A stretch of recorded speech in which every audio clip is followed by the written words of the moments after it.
Hey everybody, this is FJOJR here for Sports Goofs watch stream here.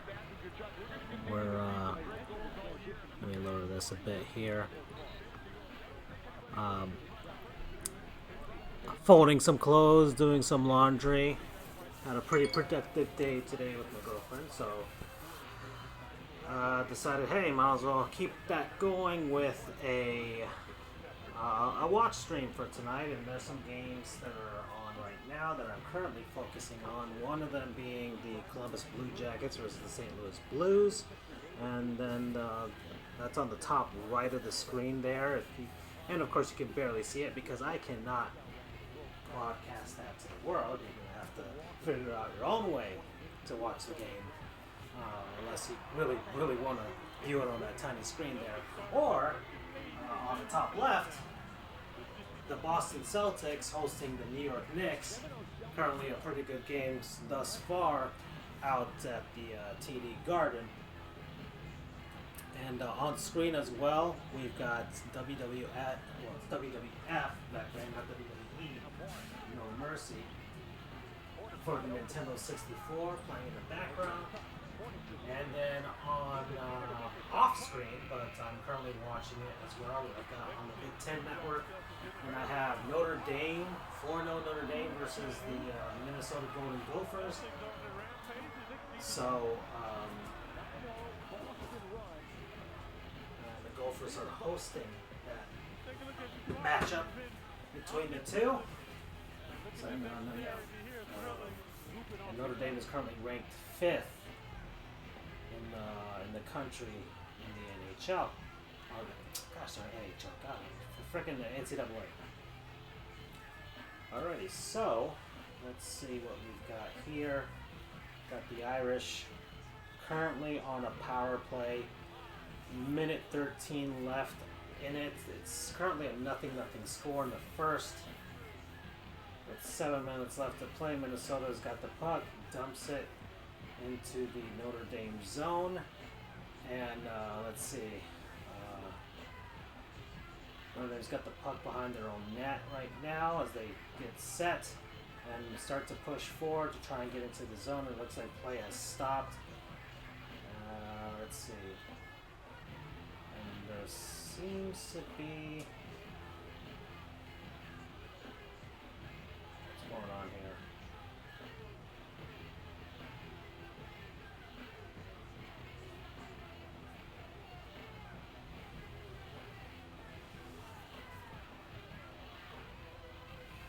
Okay, well, and let's see, the Boston Celtics are currently in a bit of a break there, and you got a bunch of these guys leaping and on the trampolines doing some dunks there. So the JetBlue Flight Crew, as they call it over there in Boston. So that's what's going down right now with the Goofcast. I myself went over to the rink today, the ice rink down in Miami Beach. I did about maybe like an hour 15 on the ice. The rink was pretty small. I mean, it's a fantastic rink. The ice was great, and not too many people on the ice when I was there. But the ice is definitely a very small rink, not a regulation size rink, not a North American regulation size rink. So unlike the other rink that I've been to here in Miami, nice tip there, almost went in. Very, very good play there. Okay, so now there's a power play for the Gophers coming back. Alright, so now, as far as the other game is concerned, the Blue Jackets and Blues are tied 1-1. And then, of course, you can see whatever else is going on the score crawl. We've got some games tonight to look forward to as well. Some of the games I'm looking forward to as far as the NHL are concerned. We've got the Canes beating the Red Wings currently 5-2. The Caps beating the Sabres 5-1. So that's actually good because it keeps the Sabres. The Sabres need to be brought back down to earth where they belong, and the Lightning and the Islanders. It's currently 2-1. The Bolts have a power play right now out in, I don't know if they're in Long Island or if they're in Brooklyn, but regardless, I would want the Islanders to win this game rather than the Lightning, because right now I know there's a wild card, there are 2 wild card spots, but if I'd feel a lot safer if the Panthers could get an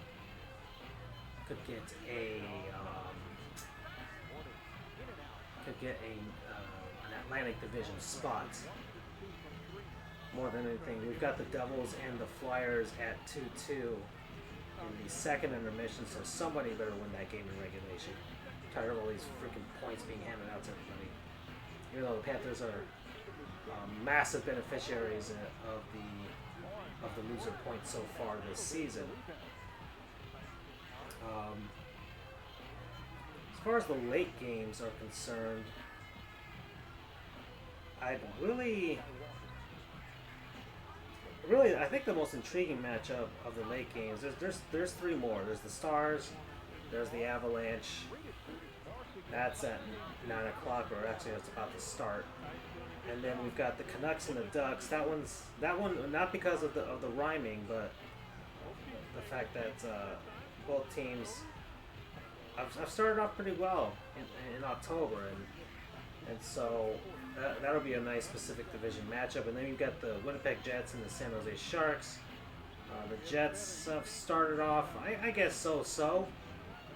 Not what people in Winnipeg are expecting. And the Sharks have started off really badly at the beginning of the season. Calls into question a lot of things. And the Sharks have had this championship window open for quite a bit.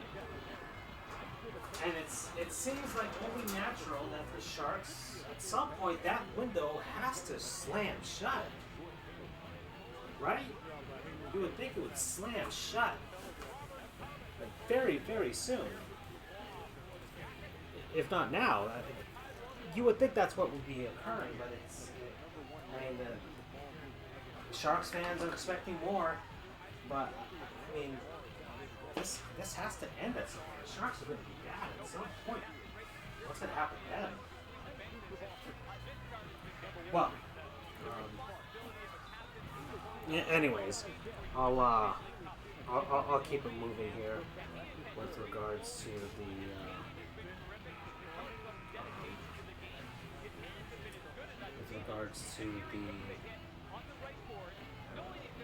the NBA action here. This game that I'm watching intrigues me. The Bucks are spanking the Magic right now. The Pacers are 9 points up on the Cavs, 3:48 left in the fourth quarter. And then the Pistons and Bulls are having a pretty nice. Well, actually no. Actually, it's not that bad of a game.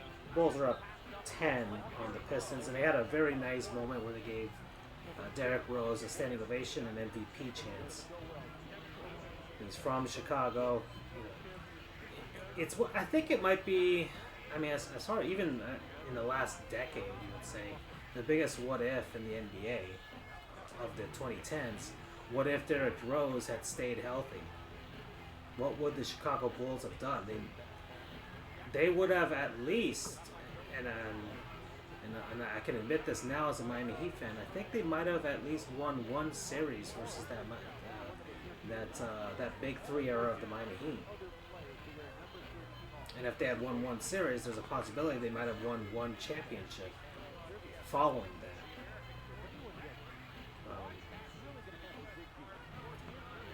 Moving on, we've got the LA Lakers. Actually, before I move on to that, there's in the fourth quarter in Brooklyn, the Nets are 11 points up on the Rockets. So that would be a very significant victory if the Nets can hang on. But there's still plenty of time left out in Brooklyn. So okay, so if they're out in Brooklyn, then that means the New York Islanders are playing on at Nassau Coliseum. So then we've got the LA Lakers facing the Dallas Mavericks, and I'm very intrigued with that matchup. They're both 3-1. We've got the two European towers of Dallas against the two African American towers of the Los Angeles Lakers. That's probably the only way I can describe it. So that's a very intriguing matchup out in Big D. And then we've got the Sacramento Kings, who have yet to win a game, hosting the Utah Jazz. And Jazz have been playing super well to start. Charles actually gave the Jazz a lot of credit, being a Western Conference powerhouse this season, and it's looking like it. So I don't believe the Kings have a shot of winning this game, but of course they're due to get a victory at some point, and it could really be anybody. It could be a team that's kind of sleeps on them that's really good, or they could just beat another bad team. And then the other one that intrigues me at the end of the night is the San Antonio Spurs against the Golden State Warriors, just to see how the Warriors play without two of their stars. I don't know what it's going to take for them to come out on top here, but I mean, the Spurs beat them the last time they played in the 2018-2019 season, and so there's a lot of talent that's gone now. I'm not sure. Who knows? Okay.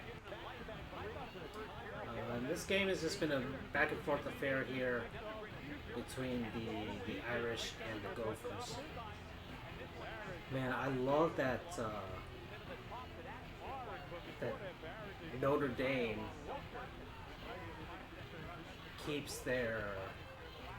I love how college hockey teams usually mimic, as far as the helmet is concerned, the traditional helmet of the football team. It makes absolute sense. The gold domes of the Irish, the Ohio State Buckeyes, they have the silver with the stripes and everything, the striping pattern. You don't see striping patterns or anything like that in the NHL, and I'm very surprised by that. I have to ask Andrew what's going down with that. And once again, everybody, the Sports Goofs watch, stream, and podcast are sponsored by the Astro Gaming A40TR headset. You can buy them on Amazon, and they work for your PC, your PS4, your Xbox One, and actually, if you get the wired one, it'll work on your Nintendo Switch. It'll work on your Nintendo Switch, so you can at least get very good quality audio. I'm not sure if you can if the chat would work on the Switch, because the Switch chat is just weird. And that's Nintendo's fault more than anybody else's. So maybe one day they'll go back on that sort of policy, because they can. And then there are games and there are headsets that work without the Nintendo Switch online app. But for now, the Nintendo Switch is just really weird with online chat. So I digress. Let me go grab some water. I head downstairs real quick. And join me, as this game between the Celtics and the Knicks is going pretty well. It's a very good game. We've got a 1-point game here to start the second half. The third quarter is almost over. We've got about 2.5 minutes left to go.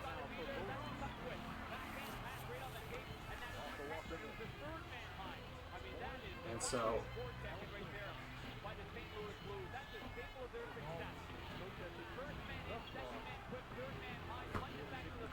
Blues have to really step up in these next few months because they are now without Vladimir Tarasenko. They're defending champions, and it's hockey, so you know that it's really weird. In hockey, it seems like they rally around, and sometimes you can have a team just completely dig in and focus. Yeah, losing a superstar like Tarasenko is going to be really, really bad, but it's not like they can't make up for it in different ways. They might just have to spread the offense a little more with, in order to kind of make up for the lack of production. Or they could make a little bit of a more shift the focus more on the defense and the goaltender to kind of bail you out. And hey, you're gonna have to win some grindy games, and it's kind of a grindy game right now with the 1-1 score. So the Blues may not have to go for flash, but they're the defending Stanley Cup champions, so you know they're gonna find something that works. You know they're gonna find something that'll work out for them. So let me go grab some water.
Jackets have scored.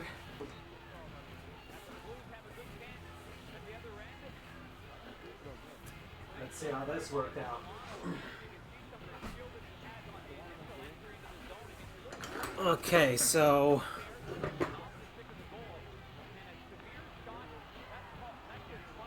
wow.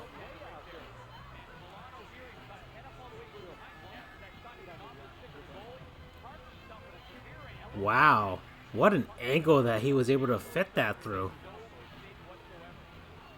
On the short side, but at a really, really weird angle. I mean, you only really had one shot at it, and he did it. And it was a very narrow.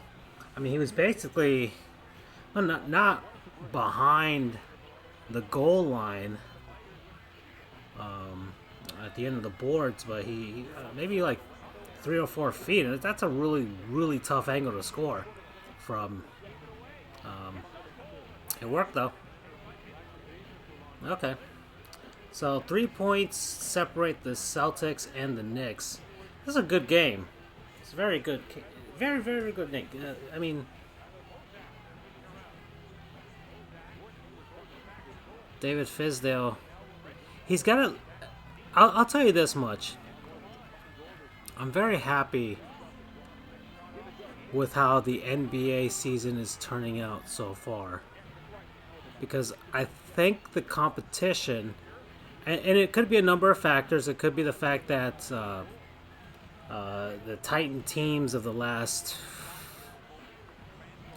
four or five seasons, which really, I mean, has been the Cleveland Cavaliers and the Golden State Warriors, and last year was just because LeBron left Cleveland, are now weaker. I think that it doesn't seem to be an era of big threes at this point. Now it's more of an era of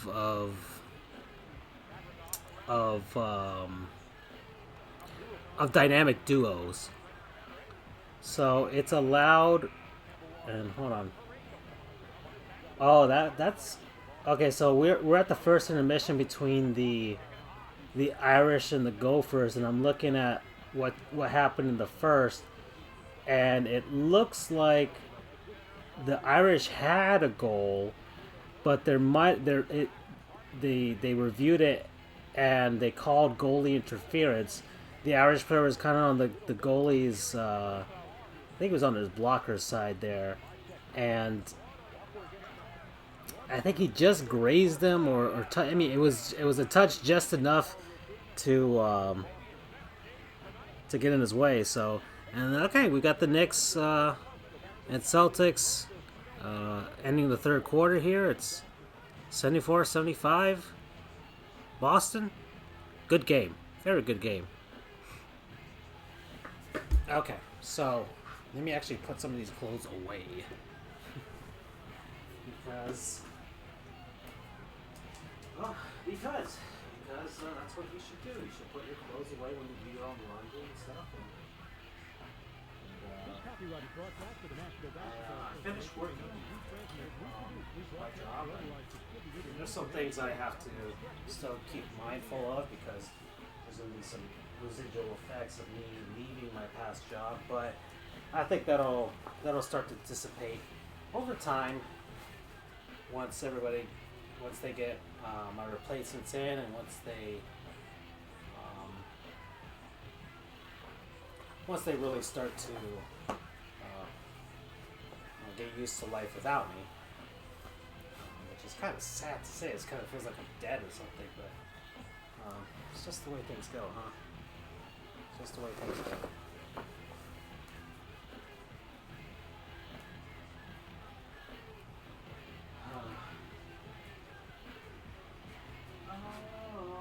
Sometimes we get that feeling.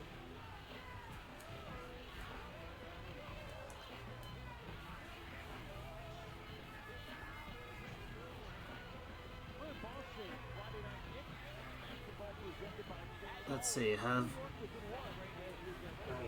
keep putting away these clothes. Sorry, I was getting distracted there. I should really just keep doing this. Now, I guess I will turn to, after this fourth quarter ends between the Celtics and the Knicks, I will turn to the Mavericks-Lakers game because that should be really, really good. That should be a really good matchup. I like the matchup a lot from a fan perspective. LeBron and Anthony Davis versus Luka Doncic and Kristaps Porzingis. Ooh, that's a great matchup. Both teams have started off well.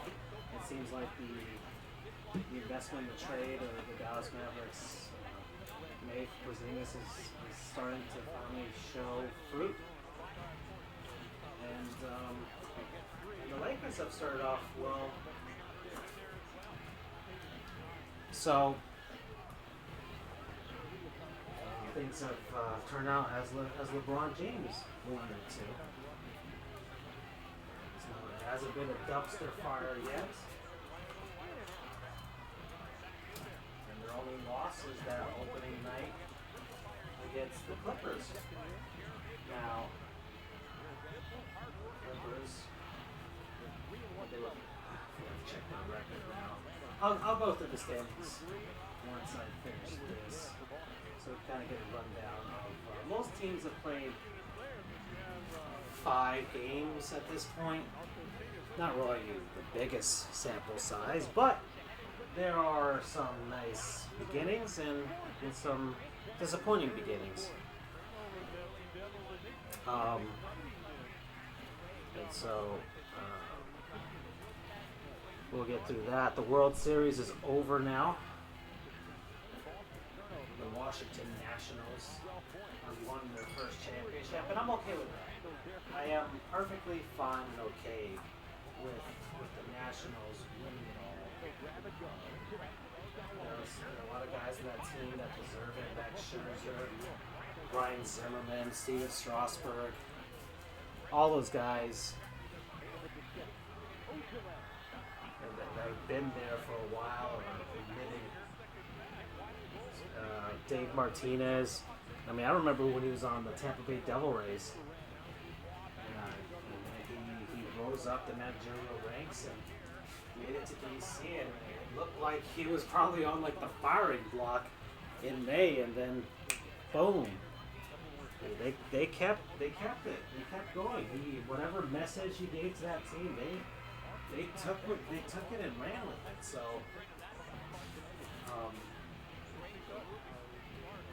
it was really nice seeing him getting a championship out of all this. So the Nationals finally, the Washington Nationals finally got the manager they finally got the one manager that could put them over the top. Now, the memes would have you say that, oh, it was Bryce Harper all along. He was the thing that kept us back. But as others have pointed out, your name Tree has pointed out, Bryce Harper leaving. Yes, the Nationals offered Bryce Harper $300 million as well. So he just offered a little extra more than they did. But some more here.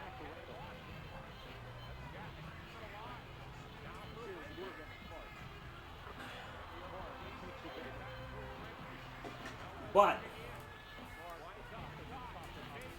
that allowed the Washington Nationals to go spend money on building an all-around better team than just to put all their eggs in one basket.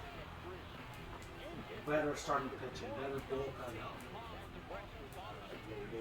They trusted their young guys, their up-and-comers, Juan Soto.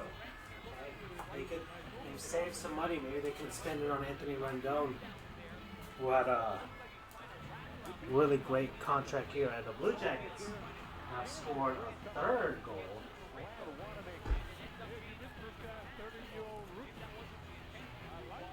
I think it was a tip-in.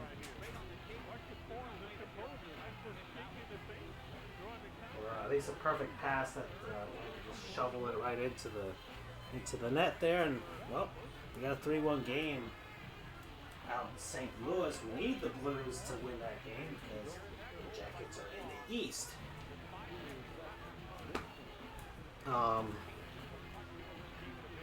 Still a little more than midway through that game, so the Blues have a shot of coming back, but we gotta start doing it very, very soon. All right. Okay. We've got a tie game right now, and the guy just was able to put it back in the net and get an and one. So he's going up to see if he can make that free throw.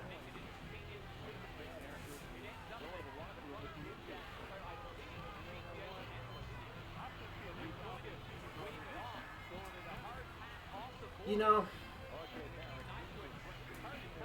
I think the New York Knicks, because they've been so bad for so long,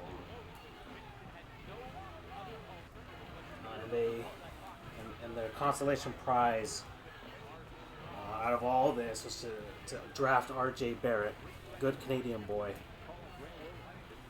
But they really, really, really should look at this as a real opportunity to improve organically, not through the number one draft pick, not throwing money at the hottest free agent out there, because the organization keeps players away. The history of the organization since the turn of the century keeps good players away from them. So it's time for the Knicks to grow it naturally, to grow their own style, to do it in a way, and they're gonna hate are gonna hate me saying this, and some Heat fans are gonna hate me saying this. Do it in the way the Miami Heat have done it. The Heat have been so past couple of seasons, but they've been growing organically underneath all of them. They've allowed their players to grow, and they've had a pretty good start thus far this season. They allowed their players to grow. They cultivated this word, culture, as their mantra. There's a Miami Heat culture. There's a way. There's a Miami Heat way. The players come here and they learn that way. And that way is the best way. And it's hard to argue with the results. There are only so many teams that have won multiple championships in the NBA in the last 20 years. San Antonio Spurs, the Los Angeles Lakers, the Golden State Warriors, and the Miami Heat. And the NBA is just full of decades upon decades where one team just dominates. One or two teams just dominate the decade. 2010s, the Miami Heat, the Golden State Warriors won multiple championships.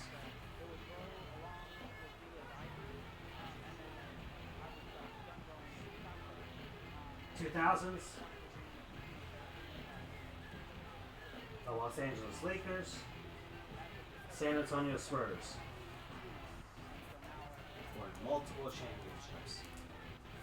In the 90s, the Chicago Bulls and the Houston Rockets won multiple championships. And there's the answer for the Blues. There we go. That's how you do it.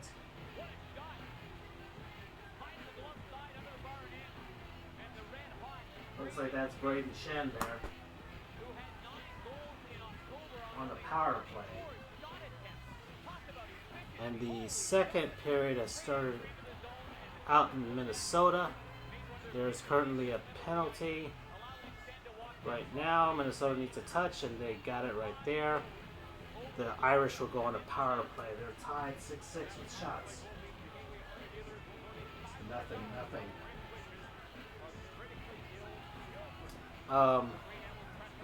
The 80s. The Boston Celtics, the Los Angeles Lakers won multiple championships. So that's the NBA. So it really is hard to argue with the results of the Miami Heat, and I think the New York Knicks really should take this as an opportunity. Look, 2021 is the big free agent class that's coming up next season. If the New York Knicks can get to 500, which would be one of the better seasons they've had in a while, but if they can get to 500, or heck, sneak into the playoffs with a 42-40 record, and a budding star in R.J. Barrett or something like that, then they could attract a free agent that would be willing to go and be like, look, I'm willing to endure the scope of New York media, because this team is ready to move forward. This team is going to be able to play above that scope. I don't know if that even makes sense, but I don't know who the Knicks, and holy shoes, the game is tied. Ho ho ho! And there it is, folks. I mean, it's hockey. It is hockey. Wow. Sunkist with it sounds like Sunkist, but Sunkist with his third goal of the season. He ties up the game. So good on the Blues. Let's get one more and defeat the Jackets in regulation if you don't mind. I hate sport watching as a Panthers fan, but I know we have to do it because once again the Panthers have not shown that they're good enough to. There are teams that are good enough in all sports where you don't really have to worry about the standings. You know they're up there. You know they're going to be in the playoffs. There's a confidence behind it. But then there's teams, and the Irish have scored. 1-0 Irish. All right, we're actually getting some good action here. Good basketball, good hockey. So let's see. It's a Gopher player behind his own net. There's two of them there. Not just kind of dilly-dallying, not being able to get outside of that. And, not a really great rebound control there by the goaltender, but his defense did not help whatsoever. His defenseman, or I don't know if it was one of the forwards, but the Gopher player behind his net kind of dilly-dallying around and was not able to at least bring the puck around the boards, which he should have done, just got the puck out of that area. Has his puck stolen by an Irish player who then passes across to another one waiting on the other circle, who shoots. The goalie saves it, but big rebound that trickles right onto the tape of an Irish player who's sitting right in the middle of the slot. Nobody's there to hit him. Nobody's there in front of him. Nobody's watching him. And easy goal with a wide open net on the goalie's. It's looking like his glove side. So a defensive lapse there by the Gophers. Nobody was watching the other players, and they were looking at the puck more than anything. And it cost them. And so the Knicks have taken the lead now. I'm actually pulling for the Knicks here. I don't think they're a threat to the Miami Heat, so I actually would rather they win with the Celtics.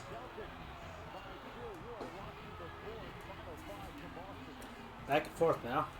Celtics have taken the lead. This is a good game. There's 4:44 left. If you're not watching this game, you should probably turn to it if you can. Very good game. Very, very good game. I don't know who the Knicks G League affiliate is.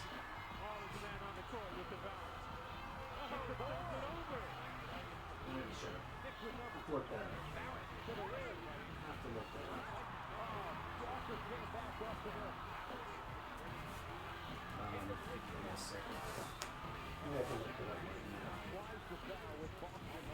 After I'm done putting away my clothes, I'll sit down and put on the good microphone so you guys can hear me clearly.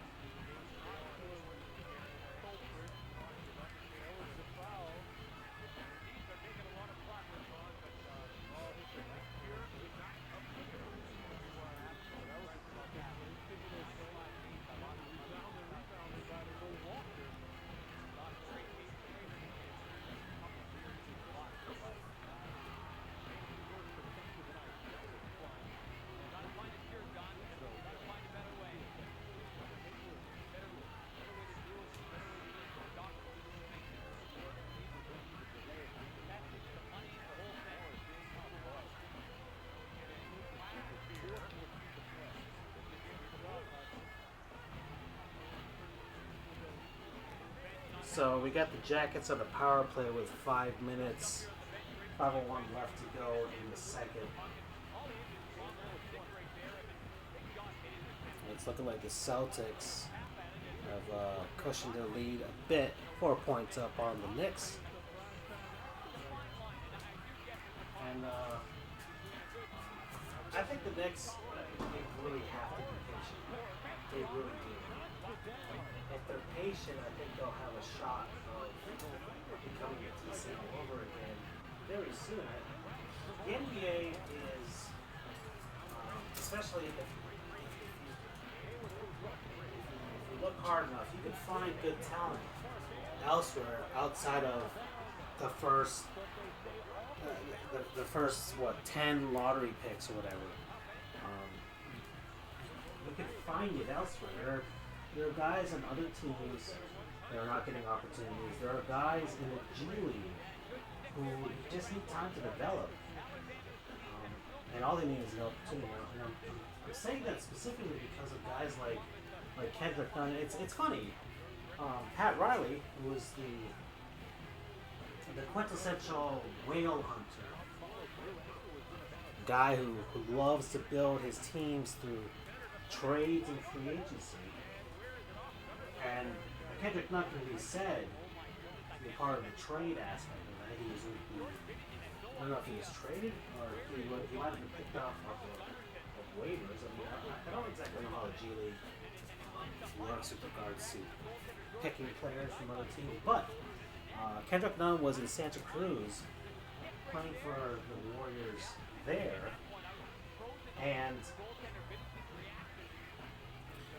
I don't know which Heat scout found him, discovered him, saw him, and it might have been that the Warriors were hoping nobody discovered him so that they could transition to having him in this transition period now that Kevin Durant has left.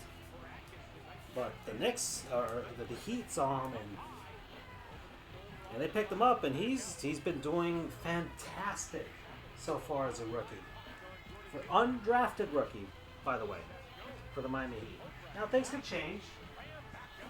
As he plays more, teams will scout him, they'll watch video on him, and they'll figure out a game plan around him.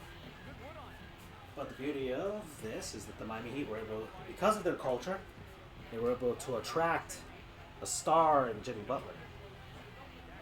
So that's where the patience that the Heat have had in the last 2 seasons and the refusal to tank in order to try and dig themselves out of a hole because they don't have another Dwayne Wade coming through and they don't have another LeBron James type player on the market. But the Heat did it in a different way. They did it through development. They actually did it through drafting. They were able to develop Justice Winslow over all these years. They were able to develop Bam Adebayo when they're still developing. These guys are still developing. Still very young.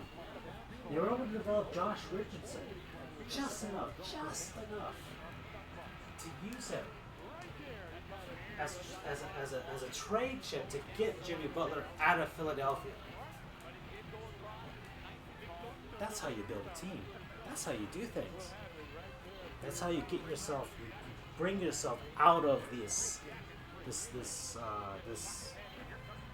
perpetual averageness, which the Heat normally are not in. So now the Heat are in good shape. It's all because they had the patience to get themselves into this shape. So the New York Knicks are going to have to find a way to do that. They tried this tank route. They have failed at it.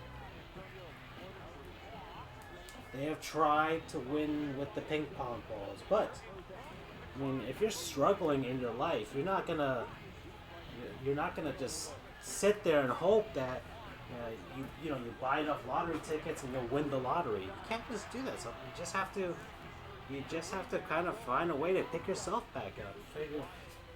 Point out what's wrong. Point out what's up with where you can improve, what you can do. So that's that.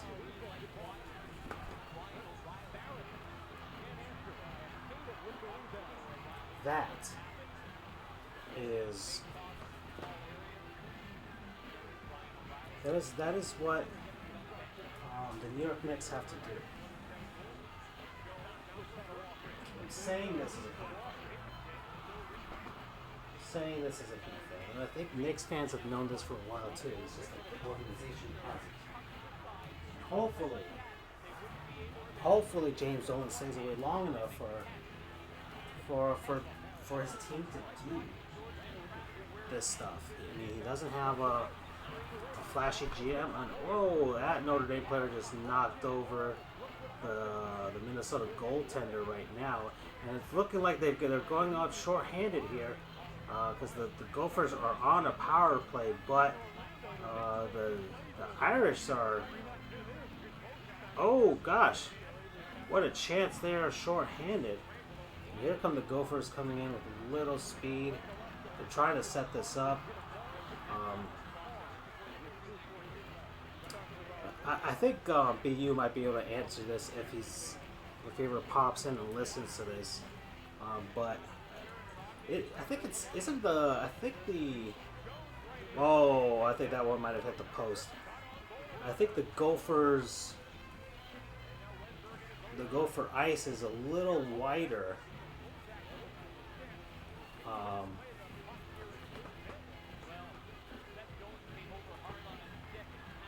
Than a regulation North American rink. It looks it from here. It kind of looks different for some reason. There's a lot more space on the outside of the circles. And the Irish are doing a great job with his kill, blocking shots. Gophers are bringing it up. Well, let's see. Goes to the point and another block shot. Gophers keep it in. They're trying to throw it in there. Goalie with the save. And he freezes that. And we're in an intermission now. As the second period has ended between the Jackets and the Blues. Tied 3-3. The Jackets jumping out to a 3-1 lead, but then the Blues chipping away and being able to tie the game. And so we've got a 94-99 game between the Celtics and the Knicks.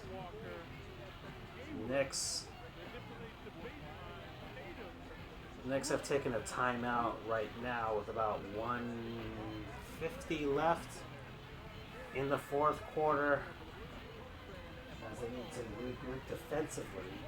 Now remember, David Fizdale, the coach, came from the Miami Heat. He came from,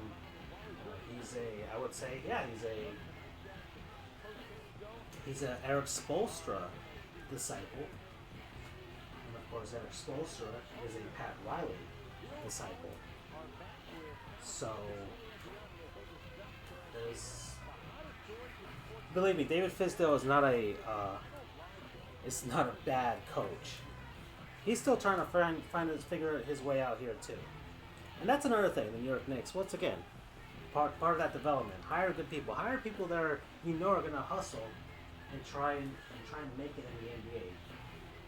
Yes, there's the pressure of playing in New York. There's the pressure of the Knicks becoming good all over again. At this point, I think most Knicks fans are willing to be patient, especially because everything else hasn't worked. Okay, the Knicks are one of the very few teams in sports that can afford to be bad. Just by virtue of the fact that we play New York. They're gonna sell out games, or at least have like 90 to 100% capacity. The same thing for the New York Rangers. The same thing for the New York Giants. The same thing for the, baseball it's a little different, but even the New York Yankees. New York Yankees are never going to be in trouble. From a financial standpoint. They're just never going to be. New York Knicks are never going to be in trouble. New York Rangers are never going to be in trouble. So, you can have these teams afford to be bad. And I think Knicks fans, but I'm not saying that they should be bad with the purpose of a tank. I think they should be bad with the with the purpose of actually learning basketball, actually figuring things out. David Fisdale figuring out what works and what doesn't with his team. I mean, they can only improve in 3 to 4 seasons. Those young players can only improve. You're gonna get veterans that can help them. You gotta get the team to a point where it's like, wow, a free agent, once again, like what the Heat just did with Jimmy Butler, says that team is almost ready to go. If I go there, they're gonna be ready to go. So, the Brooklyn Nets did it. That's how they got Kyrie and Kevin Durant. So it only helps matters for leagues to be in this situation because they can afford to be. Make your mistakes now. Make them now. And improve. That's it. So, wow. So I just put away all my socks, and every single sock had a pair. Every single sock. There was not one sock that just happened to not have their partner. That's a good feeling, isn't it? I think it's an underrated feeling. When all of your socks have all of their matches. It's a very underrated feeling. I feel good. I feel good about that. Alright? All these pairs of underwear that are clean, all these socks that are clean. Fantastic.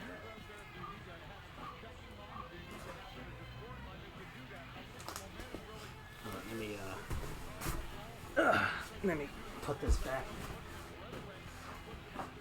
Gosh, hold on one second.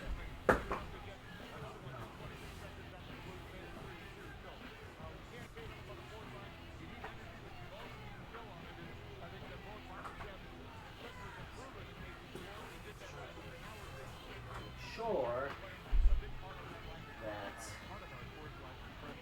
everything's all well and good. Okay. Let me actually share these videos on some networks that I'm on. Hold on, I'm going to check the Sports Goofs. Seahawks just got Josh Gordon. Did not even know that. Thank you, Charles, for that update that I did not see until 4 hours later. Yeah. So I might have to go downstairs and get another cup of water here.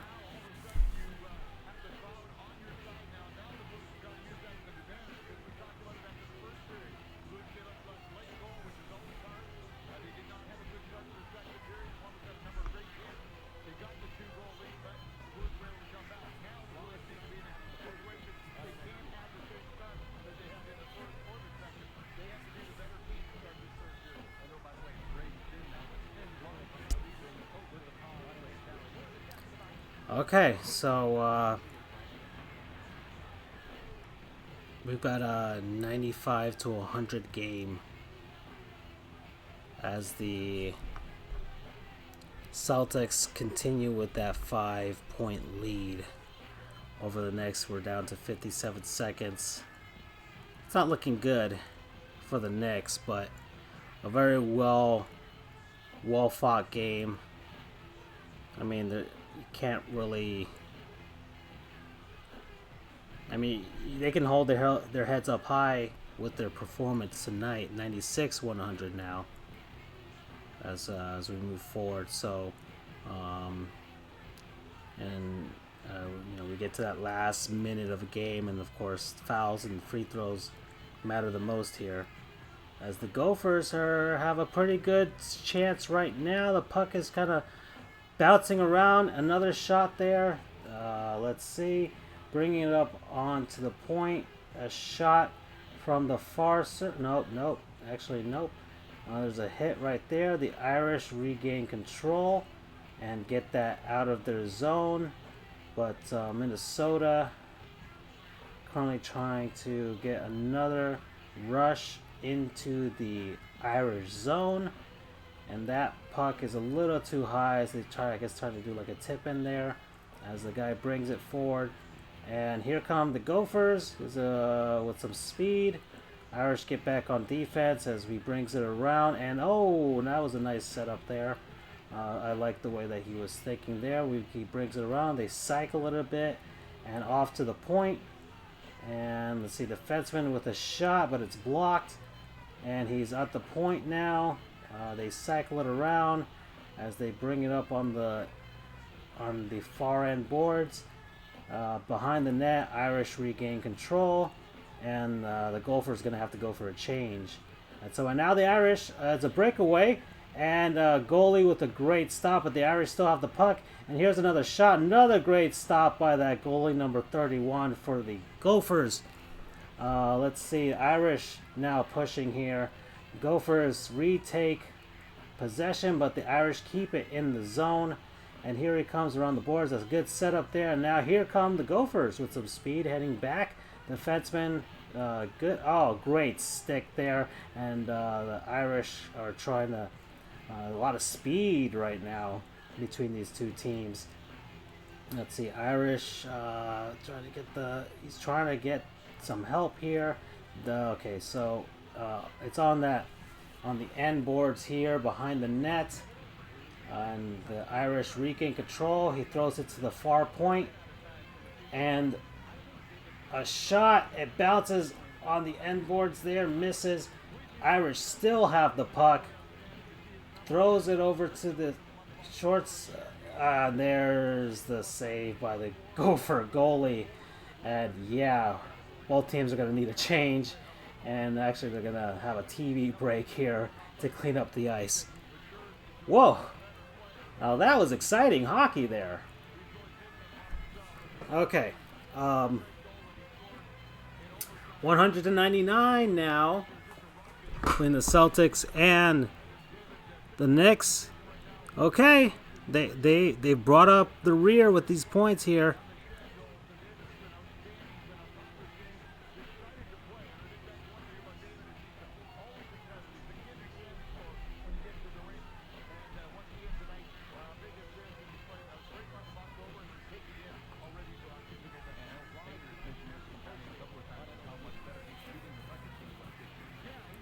Okay. And the Celtics now have a 2-point lead. Oh, it's excruciating.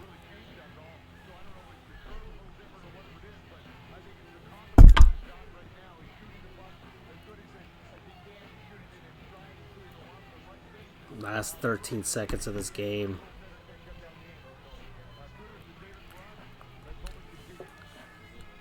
All right, so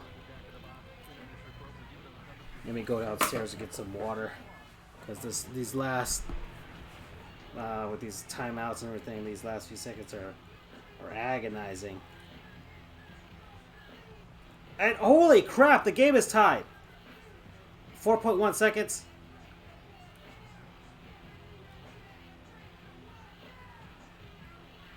Holy crap! Oh, God, good on the Knicks. Good on the Knicks.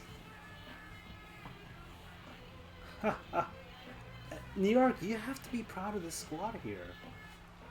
You're going to grow to... I think that's the thing. You have to grow to love this team. It has to be organic. You're only going to love them more. You're only going to love them more. These are our guys. These are our guys. They grew up here. They learned how to play basketball.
What a great game. So glad I picked this game.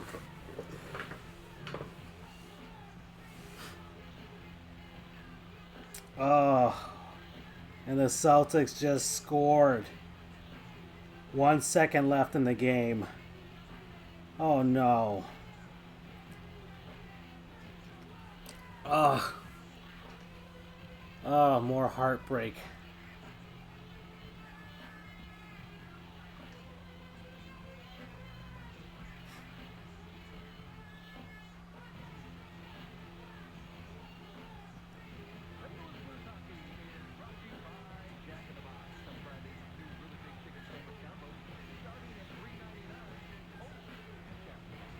(105-102) is the end of that game, folks. The Boston Celtics defeat the New York Knicks. But I have to tell you, Knicks fans, and actually let me switch microphones now that this game is over and that I'm done with my laundry.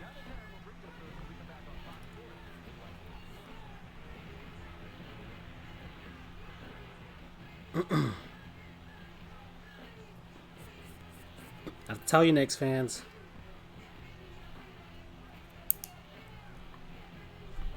you got a nice little squad there. I think David Fizdale is going to be able to develop them a lot. Very, very good game. So, hold your heads up high after this one, that's for sure.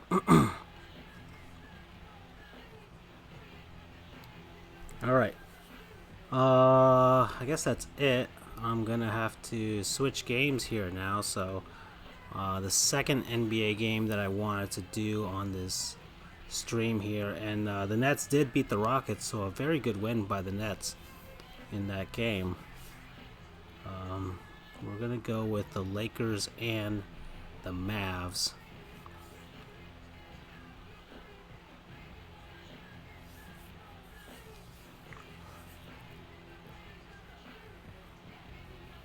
This isn't a bad game either between the Gophers and... Whoa.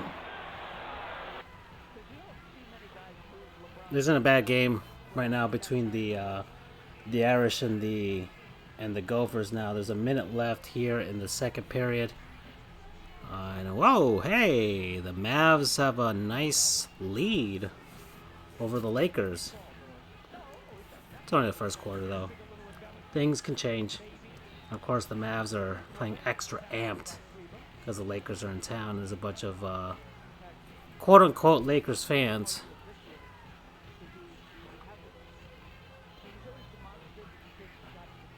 And LeBron is currently playing without a headband. I mean, he's wearing it in some games. He's not wearing it in other games. I don't know what's up with him. Those hair plugs are working for him, though. They are. I don't think, and once again, I don't see what the shame is in LeBron getting hair plugs. He's got the money. He can get the best hair plugs in the world. I'm surprised he didn't do it earlier in his life. So what?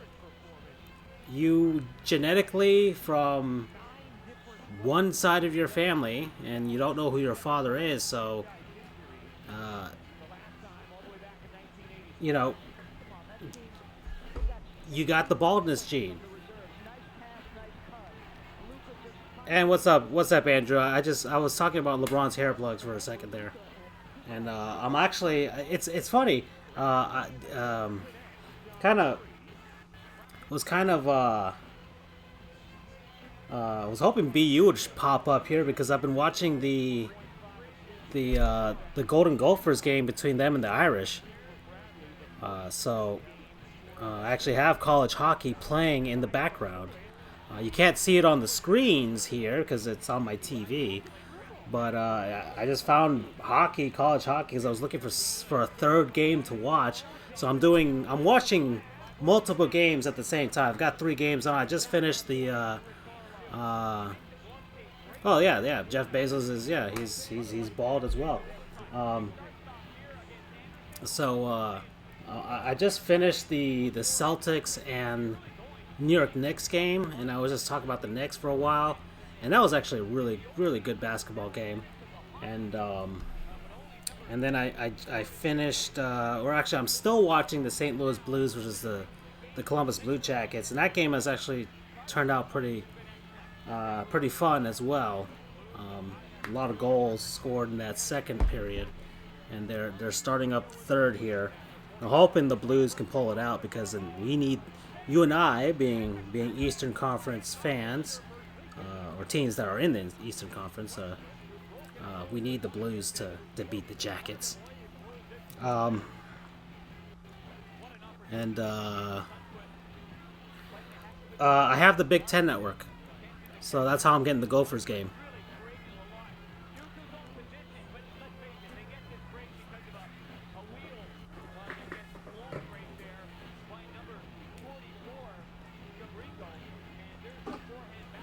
And given the fact that you're texting on the chat right now, I'm assuming you cannot call in for today.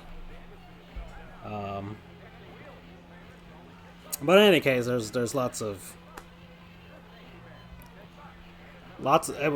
of hockey and basketball games on tonight. So, holy crap, the Hurricanes are spanking the Detroit Red Wings 7-3. And let's see, I think the Lightning got spanked by the Islanders today, 5-2, out in the Coliseum. So let's see. So, and in the NBA, the Bucks spanked your Magic. So you are 0 for 2 tonight, good sir. My condolences.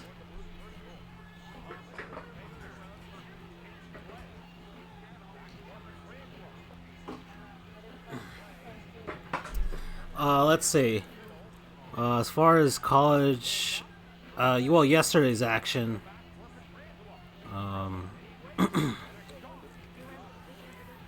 Let's see. Trying to look on the scoreboard here on the top right to see what college football games are played. I know the 49ers beat the Cardinals yesterday in what was a pretty close game. So, okay, so Baylor defeated West Virginia, and Georgia Southern upset Appalachian State.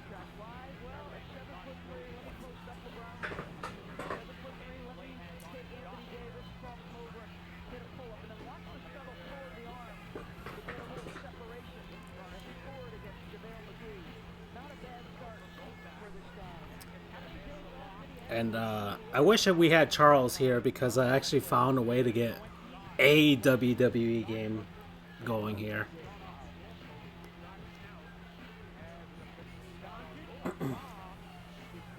So I got the second intermission now between the Irish and the Gophers. The Irish team is pretty good, but the Gophers haven't just like let them run all over them.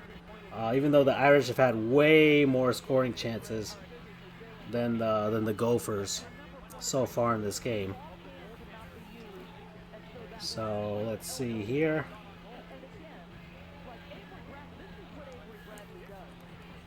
Wonder if they're going to go through all the other hockey games going on right now. Doesn't seem that way.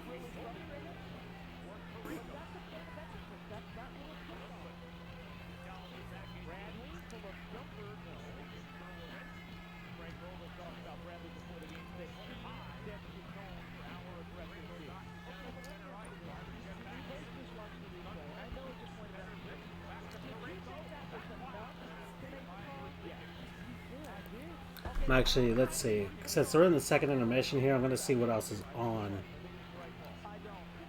with regards to... Can I search by sport? Yes, I can. Let's see if I can find... Just the NFL... SmackDown. I was kind of hoping Charles would be on so we could watch SmackDown together. Like, I could just put it on here and but I guess that'll have to be some other time.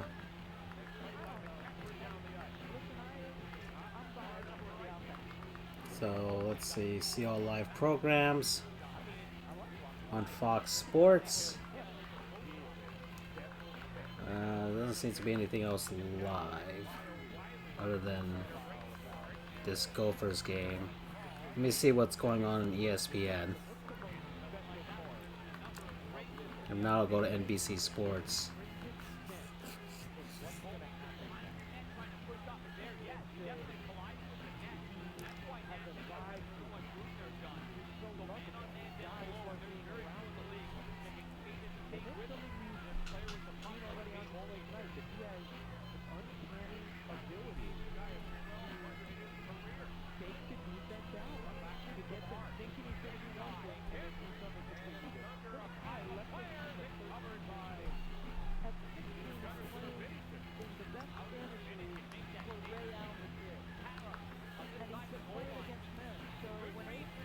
Navy is spanking UConn right now, 35-10 in college football. I'm seeing that right now.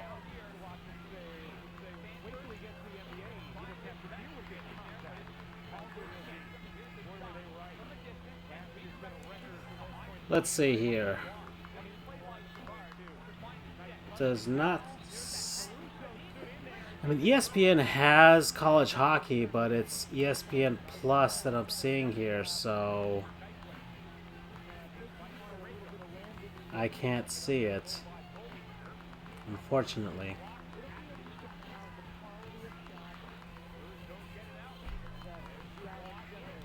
So I'll exit out of ESPN. Let's see what's going on NBC Sports. I think CBS also has college hockey, but I think you have to pay for their subscription separately or something like that.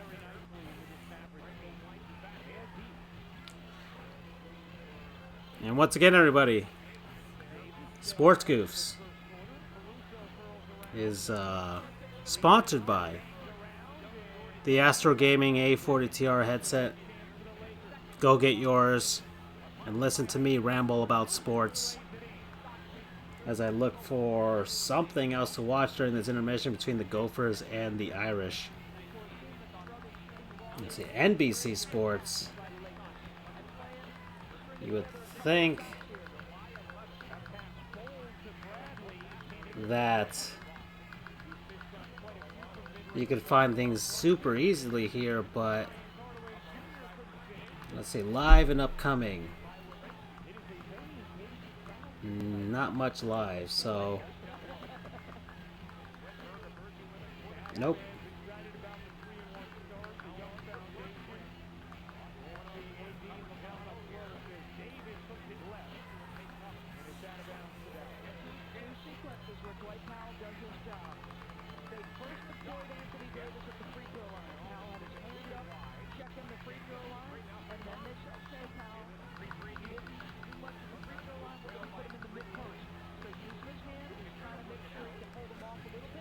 Nope. Okay, so NBC Sports is kind of sucky here. I'm gonna see if I have like CBS Sports or something. I do not. Okay, so I guess we're heading back to Fox Sports.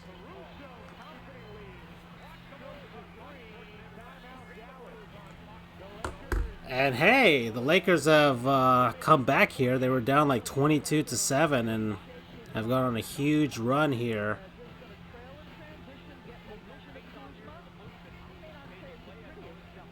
And once again, without LeBron James on the court, it seems like they seem to pull it all together when LeBron's not on the court. At least in the two games that I've seen them, it seems they work better as a unit with just Anthony Davis out there. But just an observation from the first two games that I saw. Now, I haven't seen the rest of the Lakers games, so I can't really make a clear judgment on that. It is what it is from what I see. Okay.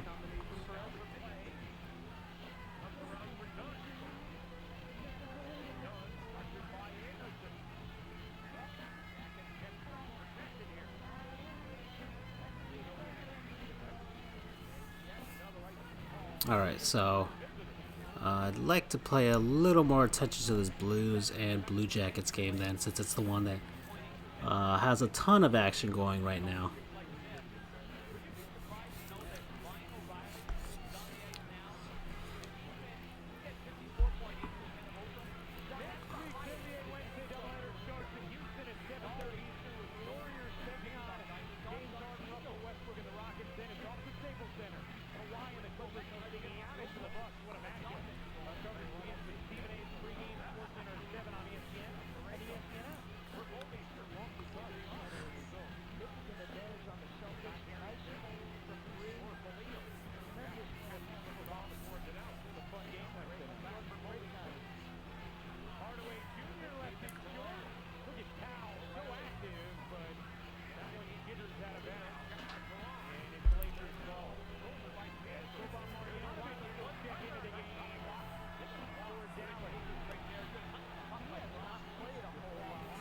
Okay, so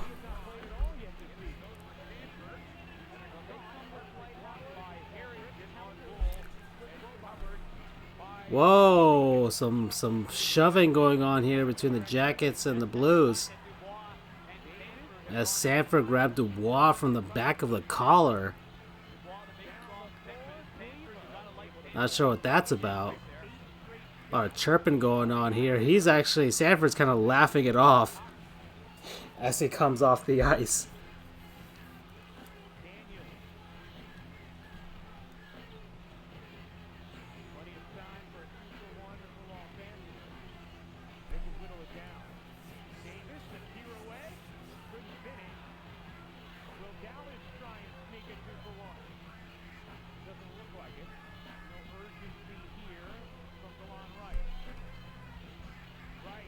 So I went ice skating for the first time in about... Wow. I can't even remember the last time I went ice skating. I love ice skating. I mean, when was the last time I even went skating, like in any form, any way, shape, or form? I mean, my rollerblades are kind of broken here, so I might have to buy a new pair. But because I haven't looked hard enough for a repair shop that repairs rollerblades. You know, it kind of gives them a new lease on life there. But even then, there's no roller rink near me, at least relatively near me.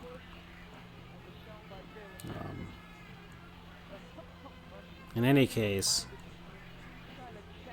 I went ice skating for the first time, and I would say it's probably been, I don't know, like 2 years.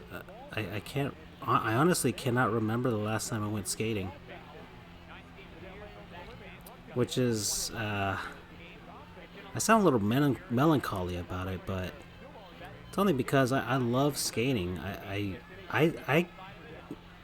I get into a peace of mind when I go skating that I don't get anywhere else.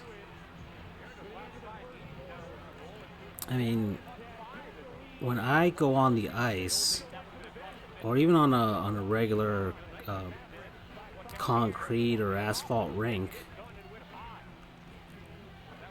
I just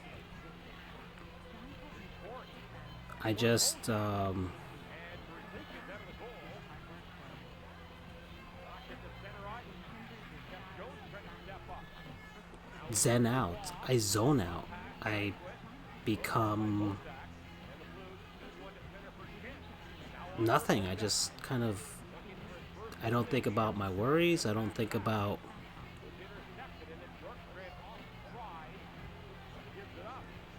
bad thoughts. I'm at peace. I think everybody has their happy places. I always thought it was video games. I mean, for the longest time, I always thought video games were my happy place. Video games were my video games were my escape. But really,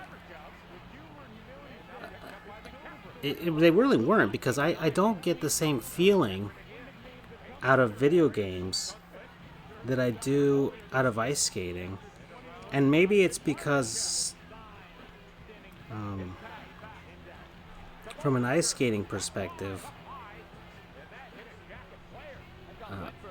I'm doing more things. I'm not only there mentally, like in a video game, but I'm there physically. Yeah, some video games require some sort of physical interaction, especially if you're playing like something like the Wii or a Wii Fit, or really anything from Nintendo, or a VR game like on the PS4 or the PC or something. But um,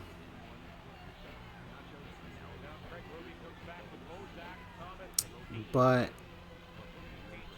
ice skating gives me, and yeah, we're gonna have to go skating at some point. Don't worry, Andrew. I'll I don't know if you have ice skates, but and like I was saying, my rollerblades are busted, so I gotta find like a repair shop around here, or I don't know if there's like a repair shop that I could send them to online, but or I might just have to buy a new pair, which is expensive, and oh, okay, you know how to. I mean, there's two rinks in Miami-Dade at least. There's the one in Kendall, but you do not want to use their rent-a-skates. Believe me, you do not. I used the rent-a-skates at the Kendall Ice Arena, and nothing bad about the Kendall Ice Arena.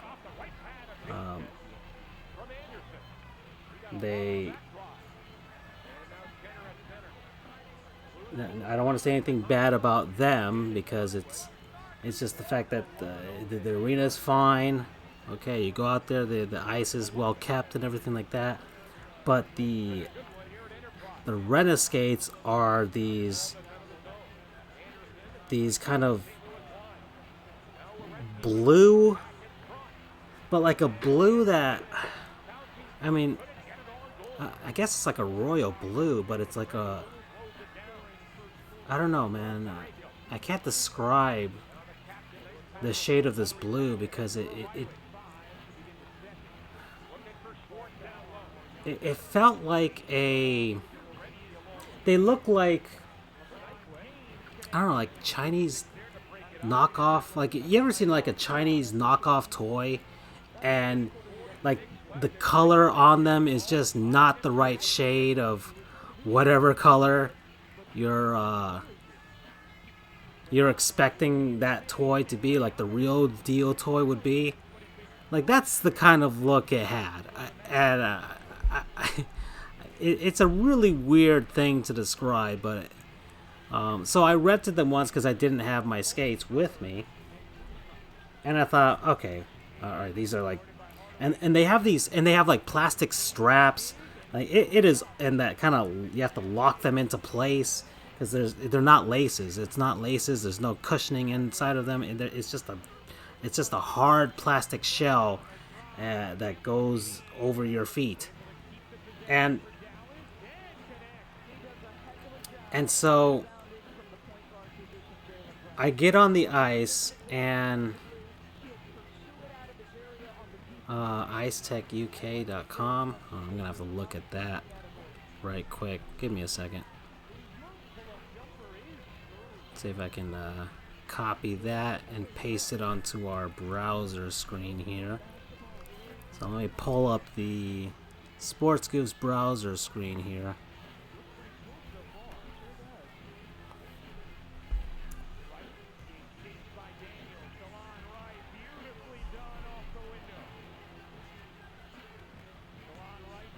Let me see if I can, have to check off the crop. 1 second. Search. Yeah, that's kind of what I'm talking about there. That's exactly the type of hard plastic rent-a-skate. Oh, you are there, BU. And yes, I am watching the Gopher game right now. A 3-3 record is not good for the people in the land of 10,000 lakes. This Irish team has clearly been better than this Gopher team, as they actually, hold on, they have a good shot here.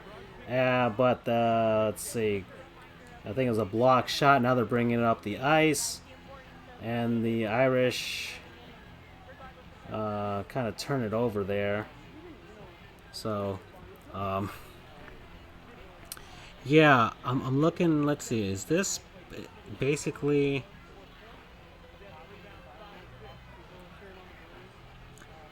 Like, okay, Andrew, they kind of look like that. Well, actually, no, they look worse than that. They look kind of worse than that. I don't know. This is a very good approximation as to what they look like, but I think they're older and they look worse. I think those skates might have been there since that rink opened way back in like the 80s or something. But that's a very close approximation as to the look of the Renegades at the Kendall Ice Arena. So I implore you, if you do not have a pair of skates, to get some, or maybe you could borrow mine. I have a pair of figure skates that I could wear, and I can give you my hockey skates, which I actually have to sharpen because I went to go skating today. I went to it's called the Scott Rakow Youth Center in Miami Beach. That's the only other rink that's in Miami-Dade County. And it's a very small rink. It's not regulation North American size rink. It's a smaller rink. I would say. Trying to think of the amount of feet it would be. I would say it would probably be like let's say the North American size rink, but if you took away the other zone, if you're looking at it from a hockey perspective, so you'll have one left side there, you'll have the neutral zone, and then you just cut it off from there. I think that's about the size of the rink. Maybe a little longer, maybe, but not much. So it's a very small rink. They do have hockey there. They have and the Gophers just tied the game. Alrighty, a shot from the blue line that kind of just found its way through a bunch of bodies. So we got a tie game here between the Gophers and the Irish. I would say, yeah, I would say it's something like that. Very small rink. I'm telling you, very very small rink. I've played, or I've skated at. I haven't played, but I've skated at. The one in Kendall is a regular North American size rink, and the one in West Palm Beach that was built not too long ago, actually, maybe like 8 years ago it opened up, brand new, very very nice facility. That one is a Olympic size rink, huge, huge ice space. I don't know if you've ever played or if you've ever been on an Olympic size ice rink, but that it really does make a difference. It really does make a difference in everything. Oh, Irish get it back. Immediately get back that goal. Ooh. Oh, man. Oh, boy. And wow, there are a lot of empty seats out there in Minnesota. A ton of empty seats.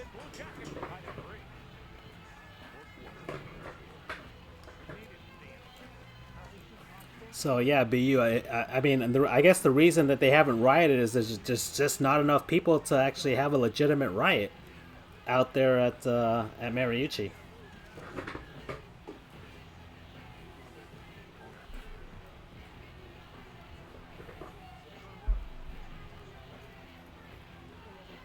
So I might be behind if.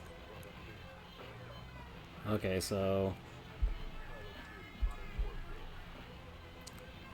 Um, so, anyways, I went there. I skated for about and BU. It looks like the stream I have here on Fox Sports is behind whatever it is in real time. What's up, Freddie? How you doing? So yeah, the Gophers have tied the game.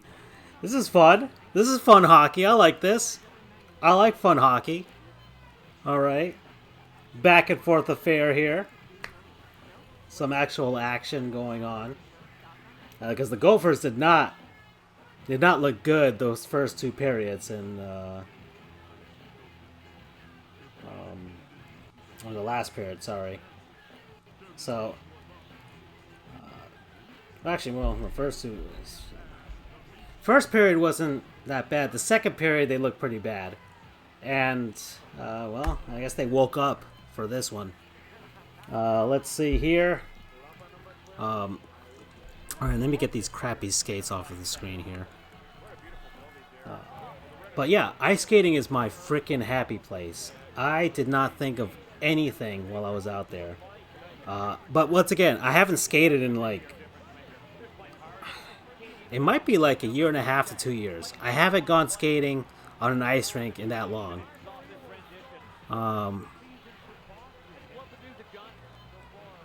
We have a dormant rivalry with with Minnesota. Okay. So, my back is sore, and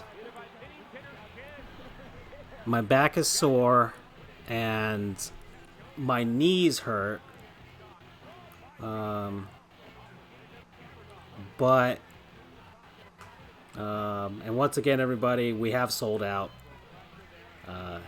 Sports Goofs is sponsored by the Astro Gaming A40TR headset. Shameless plug, shameless plug, shameless plug. Anyways, I got entire summers at the roller rink in Tulsa. Oh, that sounds fun. That sounds like a fun time. Yeah, so my knees hurt as well. But it's fantastic exercise. I mean, that's probably why I'm mostly just trying to keep myself up. And I was that guy. I was that guy. I had my hockey helmet with my cage on. I had my knee pads and my elbow pads on as well out there. So everybody else that was out there did not have any sort of pads on. And there weren't that many people. Maybe like 8 people. It's just mainly like kids, and then that one guy who has his hockey skates on and actually is a brilliant skater out there showing off. Other than that, you know, we all thank you, Flemicon. Yes, we have sold out, and we're literally earning pennies from the advertisements here. So I don't know. I think everybody has their, especially in regards to like sports or anything. I think everybody has like their physical thing that kind of, you know, some people do weightlifting and that's like their thing. Some people do, you know, some people go to the batting cage and that's their thing. You know, I guess my thing is ice skating or skating in general. There was a few times. I mean, of course, Andrew can tell you where. I don't know if we had an afternoon off in law school, or we had really just any time off from law school. We would act, and we knew that the rink was empty, and nobody else was playing there. At that time, we would pack up our skates. I would have a couple sticks. I had a bunch of pucks and balls, and we would go out and just kind of mess around on the rink. So we would have our own shootouts against each other, which was really fun. And well, now that I have this time off, and if I can get my hockey rollerblades fixed, or if I can buy a new pair, maybe we can do that again. Um, head on down there and see if we can do that again. Yeah, yeah, we've started this new streaming, just like live reactions of sports. I would pick certain games and just watch them, and then we're actually looking forward to doing a wrestling one with Charles. I'm hoping he'll have time one day so he can teach me and Andrew and whoever else about the glories of wrestling, because his passion for it. I think if listening to somebody that passionate about it, there's no way you can't not get into it. With the double negative there, but all right, let me see what's going on with this Blues and Blue Jackets game, because I actually want to know the outcome of this. So they got 3:05 left in the third, and 3:05 left in the third. And let's see. So, and they're about close in the amount of shots here between the two of them. So, Blues are in the Jackets zone. If you can tell on the very very very tiny screen, if I put it any larger than YouTube or Facebook, or some other of the platforms we stream on, will completely shut us down. Oh, there are some fisticuffs going on in this Irish game. Hey, there we go.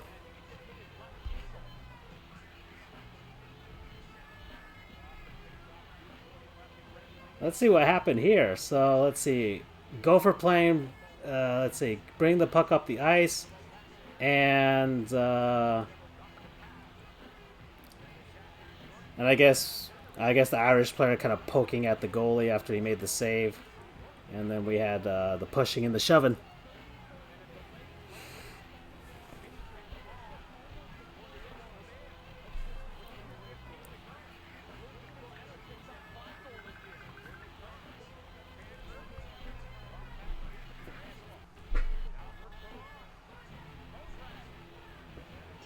Oh, hold on a second.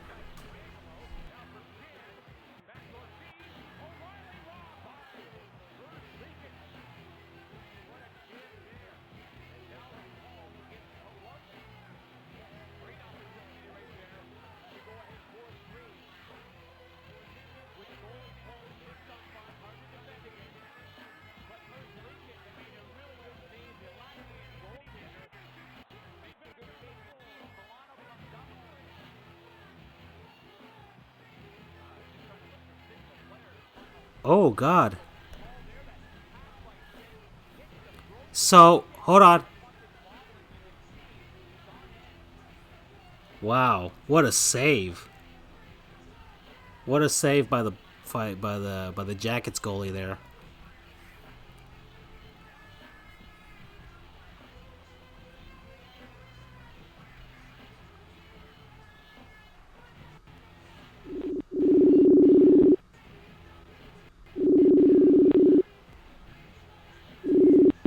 Hello. Yo, Hey there. Andrew, what's up, dude? Not much. How you doing? All right, well, hey guys, we actually have Andrew on the stream here, so he doesn't have to keep typing. Well, he could keep typing if he feels like it. So I do sometimes. yeah. So let's see. Are you watching anything right now? Well, I'm modding, and I've got the Navy Yukon game going on the tablet. Navy was spanking Yukon. 42-10 with 14:25 left in the fourth.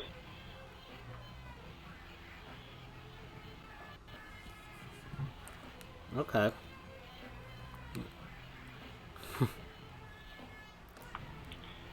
Okay, so hold on. I'm trying to find streams for some of the college hockey games.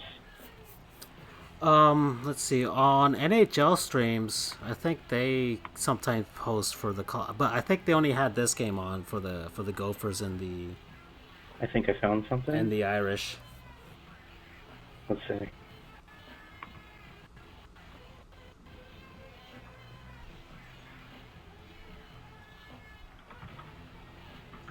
But yeah, man, it's been a Tomorrow is going to be a very fun day for college football. You've got yay! I found a stream. Excellent. I'm watching the Irish Gophers game. all right. So you'll probably be ahead of me. I don't know what it is for some reason, but like when you have like the official apps and stuff, they're always behind any other broadcast of the game, whether it's somebody posting their stream online or somebody watching it through cable. I couldn't agree more on that one, BU. UConn fans. Like, I don't know how UConn has football fans, to be honest. Damn. Nice going there. So let me ask you. Yeah. Am I pronouncing this right? A Flimicon? Oh, I thought you were talking to me. Free tickets to a fancy Utah Washington watch party with an open bar and everything. Hey now, that is nice, dude. There's a lot of big games. You got it. Excellent. Yeah, a lot of big games. You have the world's largest outdoor cocktail party out in Jacksonville. Seriously, that's what it's called. It's the Florida-Georgia game. Yep. You've got SMU Memphis out in Memphis. The first time since 2015 that the Liberty Bowl has sold out. Wow. It's going to be over 53,000 people in the stands. Wow. Dartmouth Princeton. All right. With Keggy. Remember Keggy? Now, of course. Who can forget Keggy? Keggy's the man. Or the keg. Yeah, the Seminoles play the Hurricanes out in Tallahassee, and I don't know how to feel about it. I'm covering Old Dominion tomorrow afternoon. Mm-hmm. Out at the Cage. I'm assuming FIU is favorited. Let's see. What time's the game? 12 o'clock. Okay. Yeah. Well, get there early so you can get a seat inside. Inside the press box. Well, they preset everyone's space, so. Oh, so you don't even know until you get there? Right. Although I've been lucky the past couple of times they've given me seating inside, so. Okay. Well, I mean, hopefully there's not a lot of people interested in it. 13.82. I'm not laughing at you, Freddie. I'm just laughing at the precision of the ranking. All right. I actually have to do some graphic designs for Litterbox Cats. You're going to be working with them again. Nice. Well, I mean, just we're doing T-shirts now. Touchdown Navy. Okay. We're going to be doing some T-shirts now, so I'm gonna. He asked me for a certain design, and hey now. Hold on, something's going on with the Blues game. I think they just walked it off. I think they just walked it off right now. Yep. Yep, the game is over. Okay. So overtime. And that was 8 seconds into overtime. David Perron with the goal there. All right. So unfortunately for me and I guess for you too, the Jackets were able to get a point, but you know, uh, whatever. The Blues won, finding a way to win without Tarasenko. But I was saying earlier. I mean, if anything, it's just going to change their style of play, which in hockey it'll work. I mean, you lose a superstar, but you can find a way to grind it out and get points, and they just did. Mm. So, and of course, they still have guys like Ryan O'Reilly and stuff like that. So it's not like they were bereft. 5-0. Some And ESPN odds makers have it as 17.5 in favor of FIU. Okay. All right, so I was correct then. I was correct that they were favored. I mean, anything. I mean, does UCF play? Yep, we've got our annual space game tomorrow. Oh yeah, I was watching. They brought they had like when they shipped in the helmets and they opened them up, and I was like, oh, Mm-hmm. that looks very very nice, very very nice. All of them are hand painted. Wow, that is a lot of work. And I'm putting my bias aside here, but I think those are some of the best uniforms I've ever seen. Well, yeah. Yeah. I mean, come on, those are pretty awesome. You gotta admit. Well, I like the helmet design. the helmet, I love the helmet. Yeah. I think some of our prior uniforms look nicer. Mm-hmm.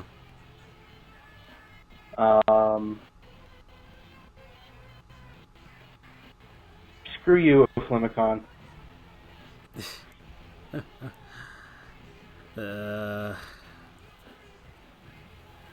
What? You're still cool though. Yours are still cool though. Yeah. Well.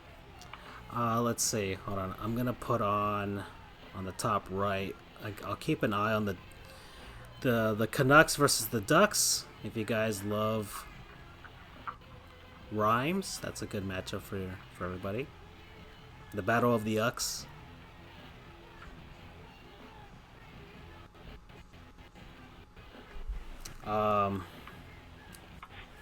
All right, so we got about five something left to go between the Irish and the Gophers. The Irish are still leading in shots, but the game has become a little tighter. So, and I'm also focusing on this Mavericks and Lakers game because I just like it's a really fun matchup between Doncic and the duo of Doncic and Porzingis versus LeBron and Anthony Davis.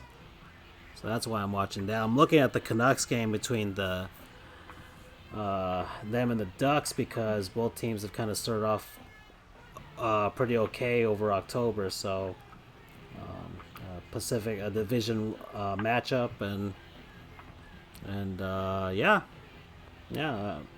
I think Vancouver is gestating pretty nicely after a few years of their rebuild right now.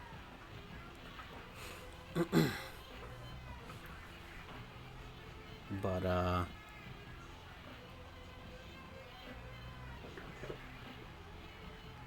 trying to see if there's some action going on here.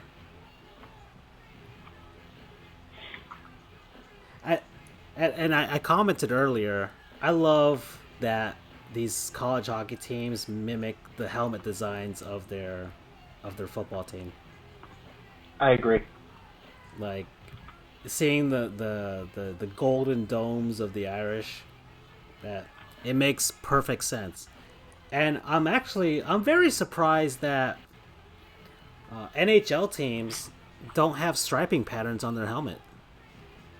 Like Nobody's tried it.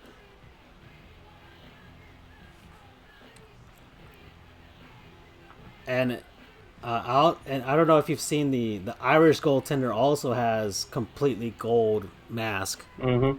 So that's fantastic. Let's see. Hold on. Actually, now that you guys are talking about this uniform space game, I might as well post up Chris Creamer's report on it. So let me search for that real quick. Sportslogos.net.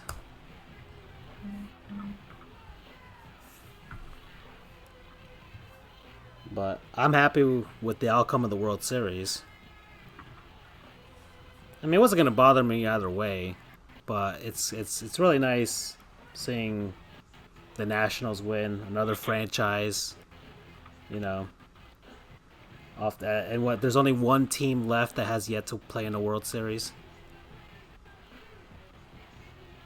and that is the Seattle Mariners. Oh, let's see. Let me find. Where's that article?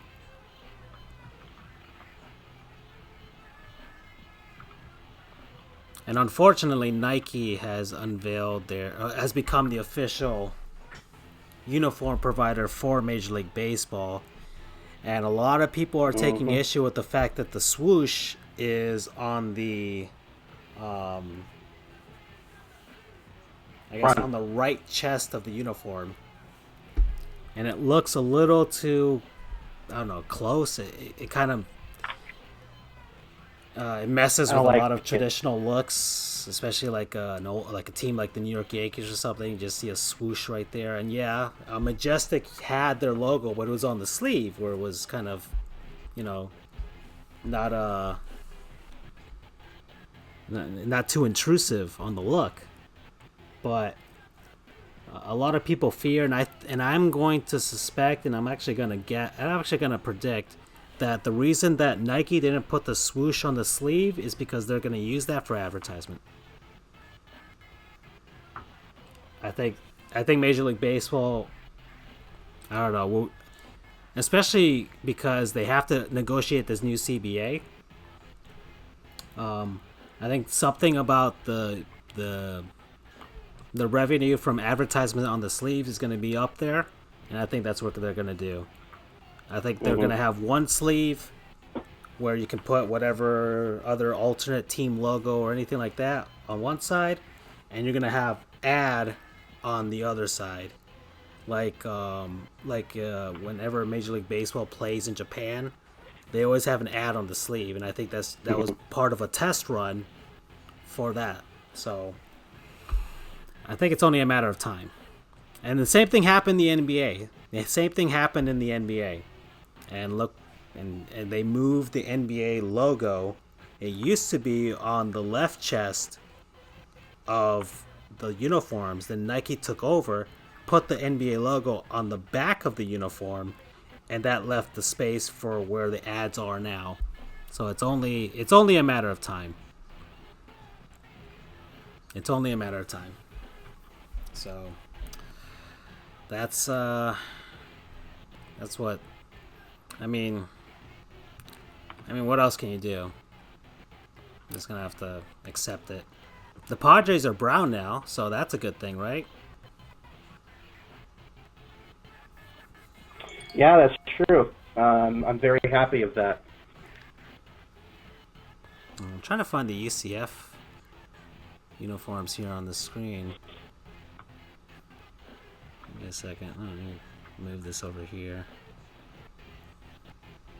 Let's see. Darn it, Chris Creamer. You and your fantastic website. There they are.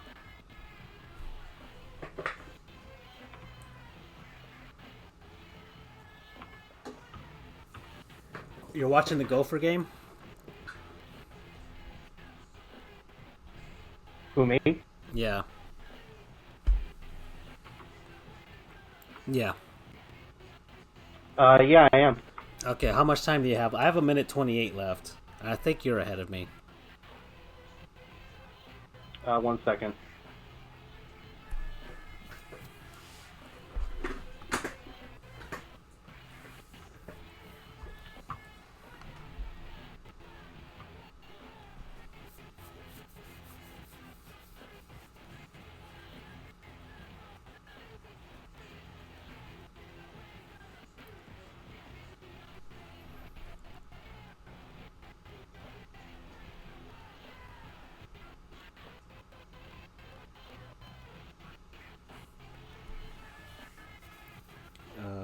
Okay.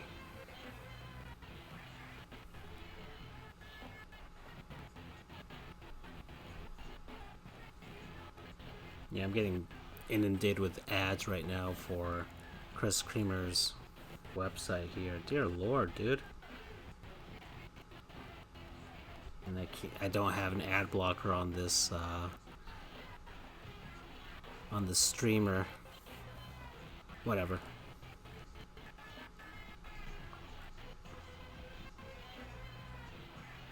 But it's on the screen there. If y'all want to see the UCF uniforms here.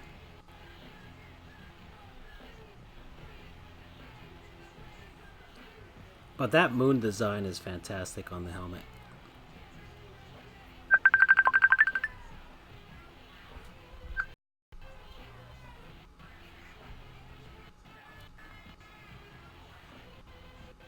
Oh no, I guess I just lost Andrew.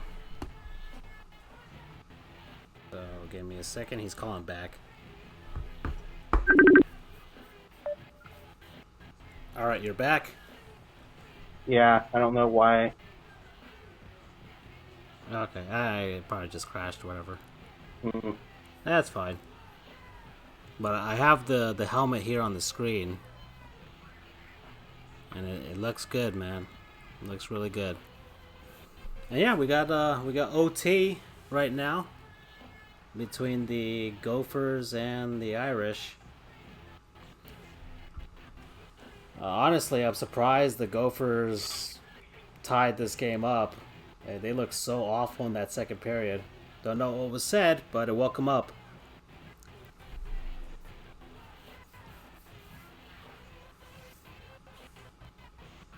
Are people being rowdy tonight, Andrew? Or nah? Not really. Okay. I mean, how many games are on tonight? There are only two games. You had Cornell Princeton. Okay. Princeton won that one fairly handily. Then you've got Navy, UConn. So not a lot of real rivalry games or anything like that. Mm-hmm. It's going to be a real shit show tomorrow with the cocktail party. That's going to be interesting. Well, I think I speak for most of us in Go Bulldogs. I agree with you on that one. Yeah. Oh yeah.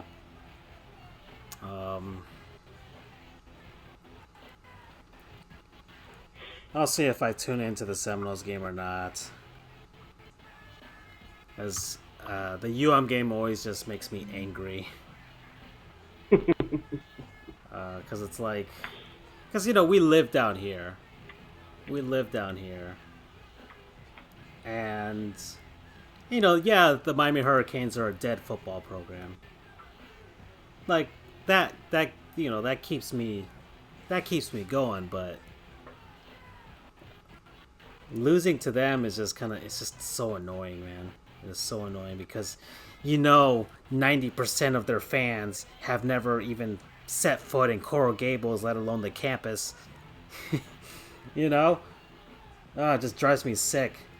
They're like Gators fans. There's a ton of Gators fans that are just no ties to the school. They just like the colors or they like the animal. Just a sick amount of people. I guess Andrew keeps failing on us here. Hold on a second.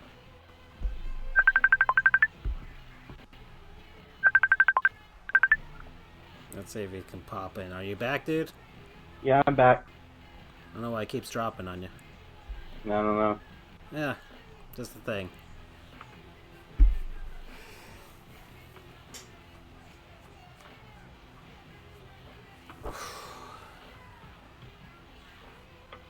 But anyways, when I was skating, I don't know how kids do it, because I was there in pads and helmet and everything, and they're out there with no helmet and whatever, and their parents are there. It's like, oh, let's have them skate, and they're not afraid of goo coming out of their kids after they fall on the ice. Because that was my fear the entire time. Was like, Did you just say goo? Yes, I said goo. Did you just call blood goo? Yes, goo, whatever goo, mash of muscle, whatever. If they fall on the ice and destroy themselves, because that's how I would say I would have my kid dressed to the nines in gear. Especially because one of them was actually trying to learn how to frickin' skate that very minute. So, I don't get it. I don't know how. I mean, frickin' falling on your knees and stuff, that would have just destroyed me. So, I find it incredibly irresponsible, but you know.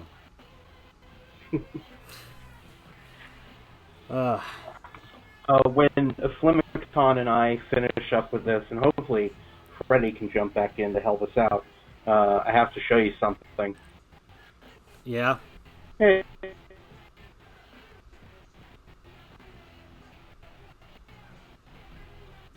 I think I might have lost him again.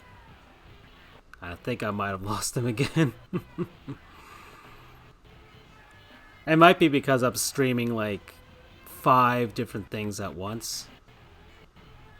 And I'm trying to stream it at the lowest of quality so I can get everything here, but sometimes that doesn't exactly work. So let me turn this off. If I turn that off, it'll go away for us. Yep. All right. So that's what happened there. Hold on a second, Andrew. Let's work it this way. Hold on. I bet I could do it like this. All right, you're back? Yeah. I think it might be on my end, dude. I think it might be on my end. So I just have you on the speakerphone next to the mic and see if that works that way.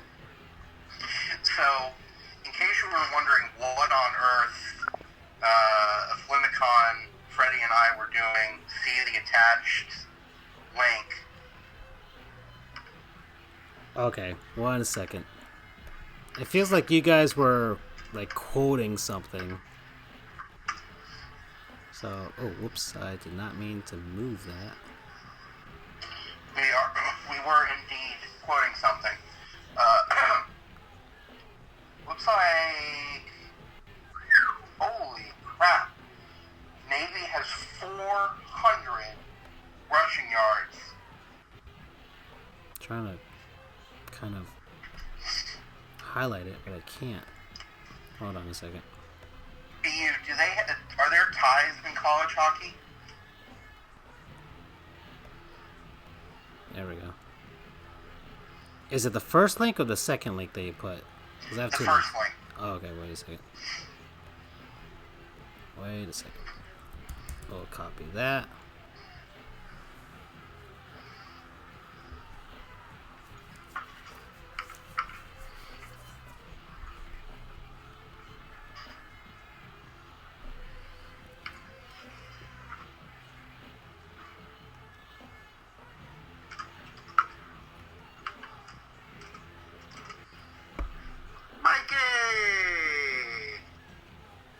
Alright, so let me see here.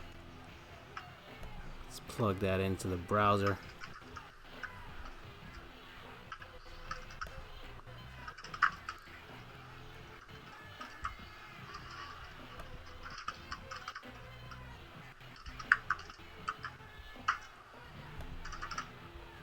Interact with this.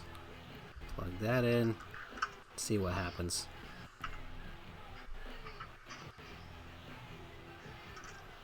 Oh, okay. Is this the Michigan State Michigan game? Mm-hmm. All right, so.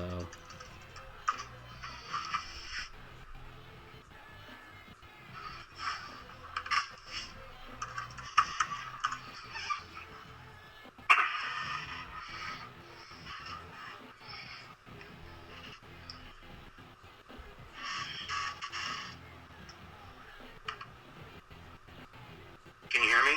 Yeah, I can hear you, dude. Cool. Yeah, I'm just playing. Ball is free. It's picked up by Michigan State. And then check that Jalen Watts second link Jackson, when you're and done. he scores on the last And play of the game. Just to show you how this Unbelievable. has become a thing on RCFB. Okay. And the second link, okay. If I can get to it. You might have to repost it because the chat moved it down.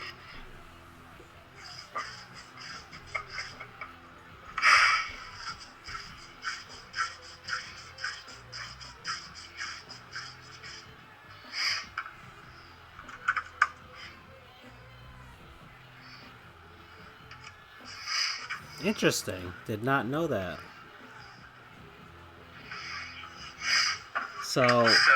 So they're gonna have a shootout, but it's considered a tie for tournament purposes. Interesting. Okay.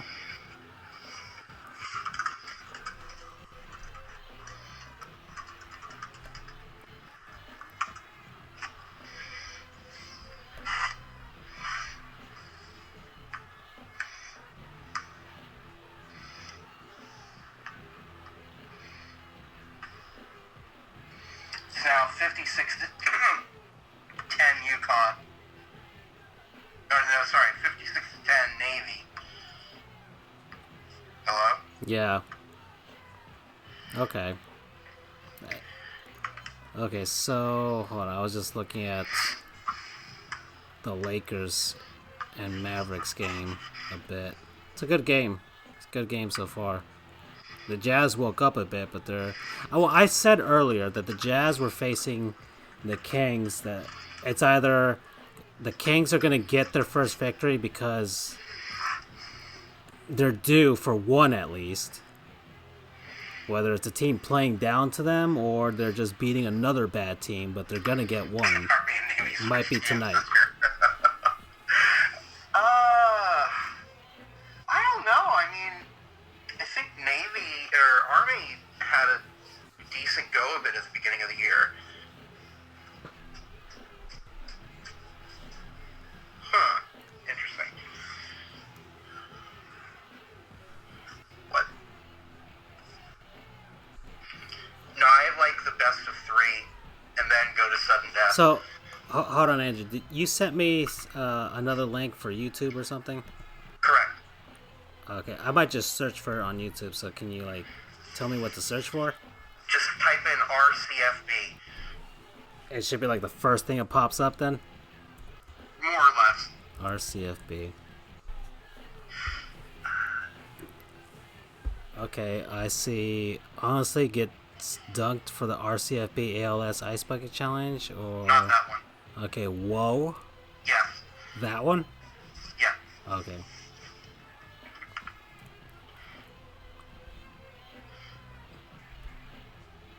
How easily rival fans can unite for a common cause clears throat. Hold on. I have to put this on a higher quality because it's barely legible at 144p. Oh, gosh. 1 second. And let me at least put the sound on. If there is sound. Let me see how easily... Whoa, he has trouble with the snap. And the ball is free. It's picked up by Michigan State.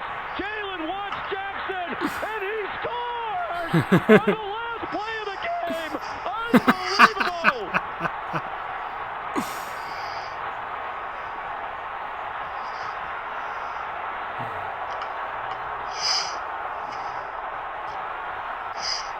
Welcome to RC and come for the football. Stay for even more football. That's great. I like that. I like that very much.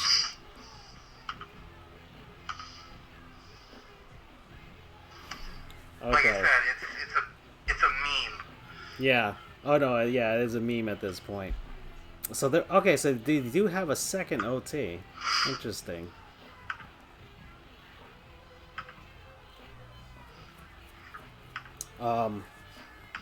What was it? The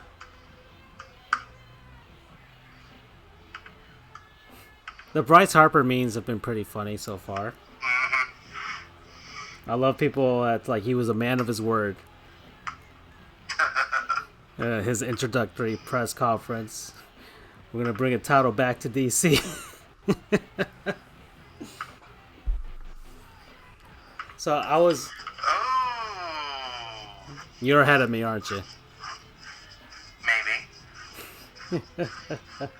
Okay, I just saw it. All right, you're like 5 seconds ahead of me, but all right. So the Gophers win.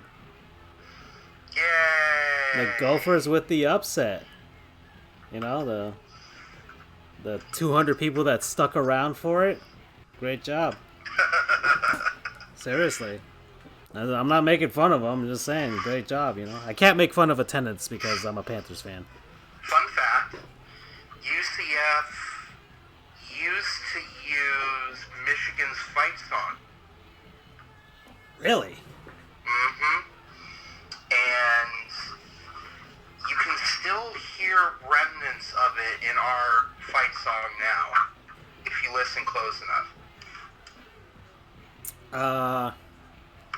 Okay, so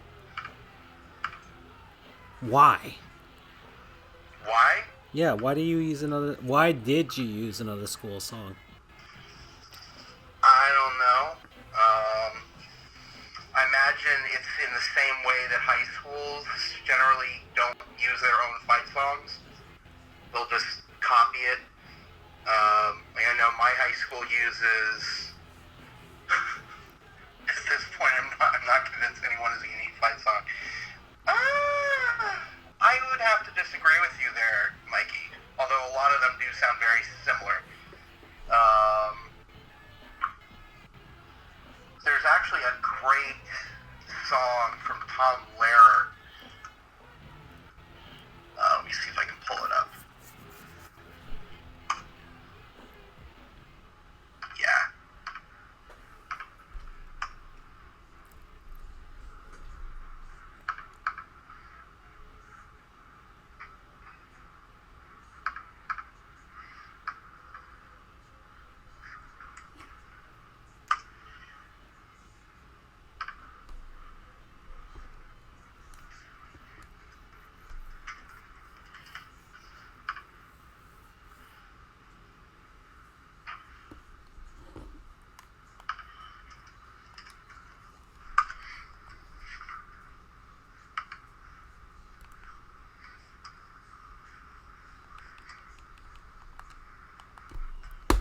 Which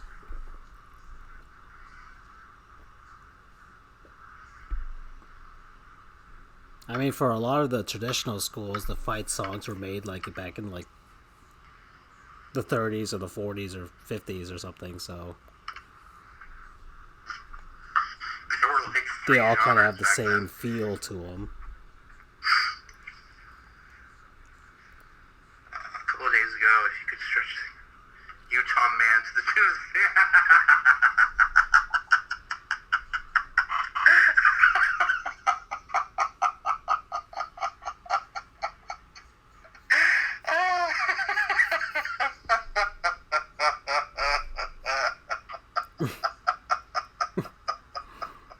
Okay.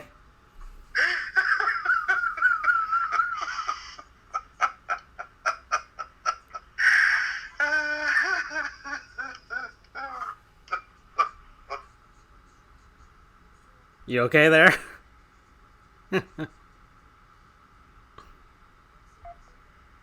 Oh, I guess Andrew laughed himself into an oblivion. 1 second. Are you still there, dude?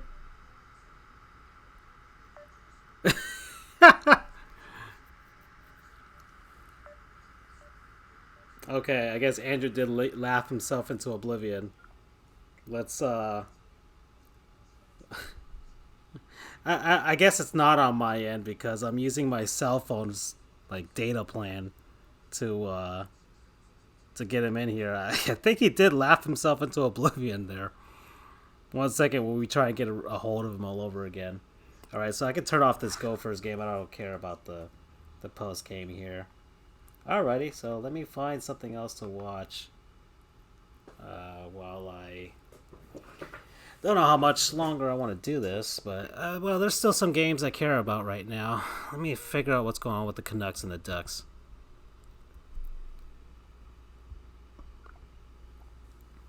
It's 1-0 Anaheim. All right. Being that I'm a fan of a Southern hockey team, my why is he doing video? Yeah. Okay. Come on, one more time, dude. One more time. There he goes. All right, he's back. You back, man? Mm-hmm. You laughed yourself into oblivion there. Hold on, let me find this Pac12.com men's ice hockey. Hold on 1 second.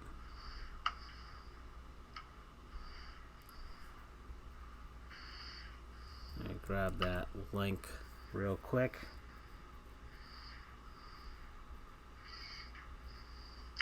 I would say this though, Mikey.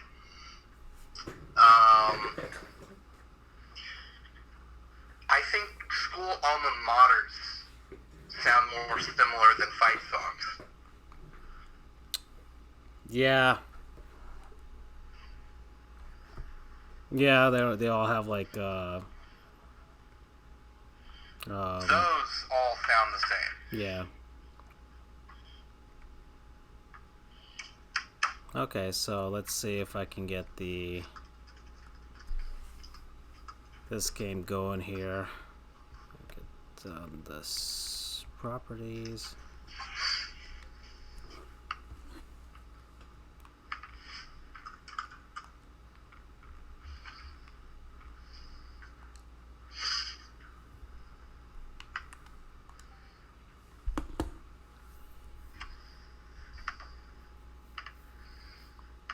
How big is the AS or how small is the ASU rank? And do you mean like it's not a regulation size rank or like? Okay, so they or you mean like as far as the capacity of the place?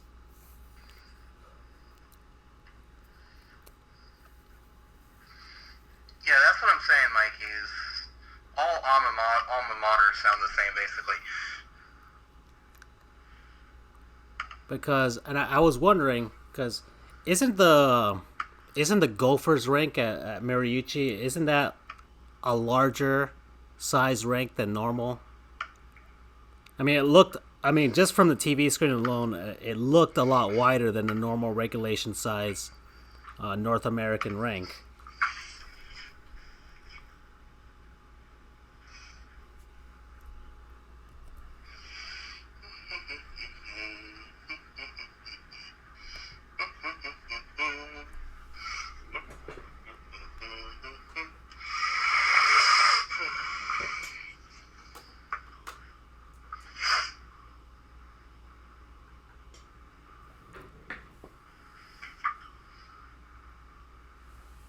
All right, let's see if we can see this game here.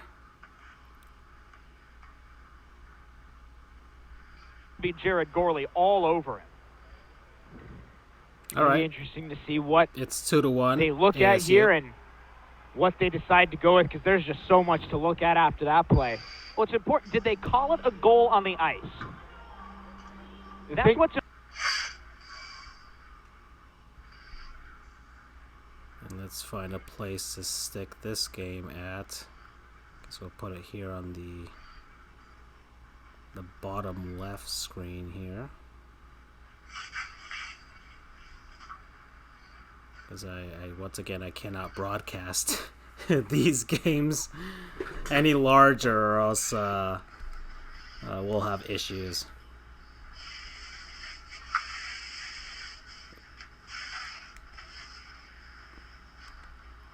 Okay. Capacity. So okay. Okay.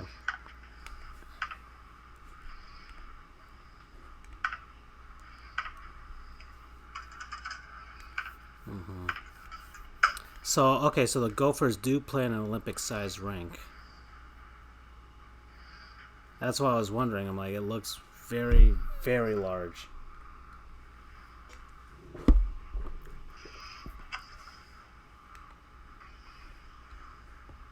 Alrighty, so as I'm trying to get something here on the screen.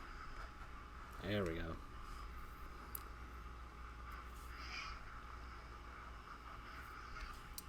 But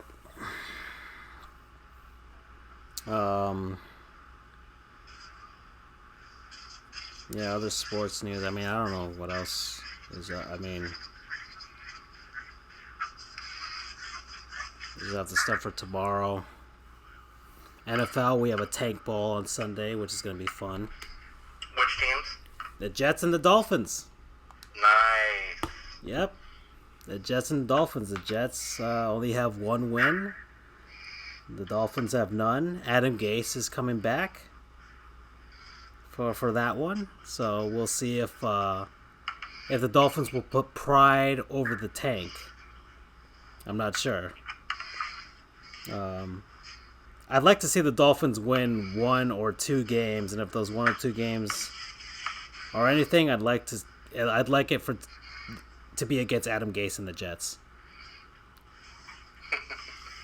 That's like if the Dolphins, if it's 1 or 2 victories that'll get them that number 1 pick, then let those 1 or 2 victories be against the Jets. I don't know. I want to see 0-16.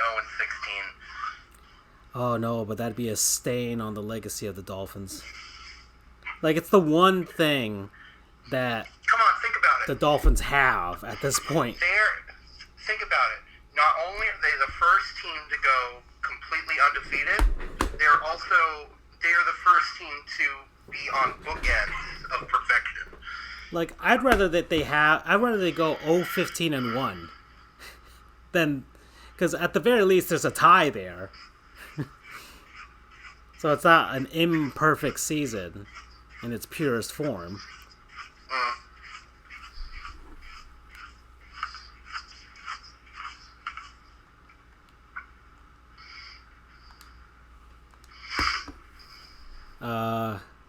I'm in a dogfight in fantasy right now. Well, there's a very real chance that the Jets' defense, and maybe even their special teams, because we'll see. But there's a very real chance that the Jets' defense will do just enough to stop the Dolphins, and there's not much that's needed to stop the Dolphins' offense, really. But we got Fitzpatrick. That's another thing. That's a wild card there, right? All right. Ryan Fitzpatrick could just ball out for one game, and it could happen. It could happen. And the Jets are a perfect opponent to ball out against. I'm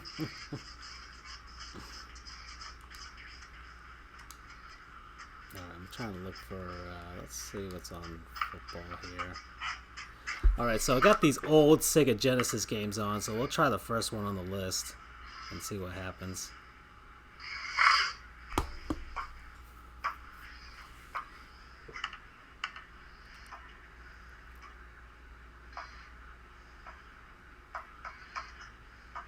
Bill Walsh College Football, made in 1993 by EA. It's not littered with microtransactions. This is back when they actually cared. And only like 2 people developed the game. Alright, so let's see. They have Alabama versus Miami as the default matchup here. Okay, so... Oh, I guess they couldn't get the rights to the Irish, so they just call them South Bend. That's interesting. Alright, so Let's see. Let's see the teams that they have here. 1 second. Let's go alphabetically. So Alabama, Arizona, Boston, just Boston, not Boston College or anything like that. Just straight up Boston. College. Who knows? Maybe they're talking about Boston University. College Station, Colorado. Texas A&M. Yeah, Columbus, Florida, boo. Georgia, Hawaii, Kansas, Miami, Michigan, Nebraska, Provo, That's BYU.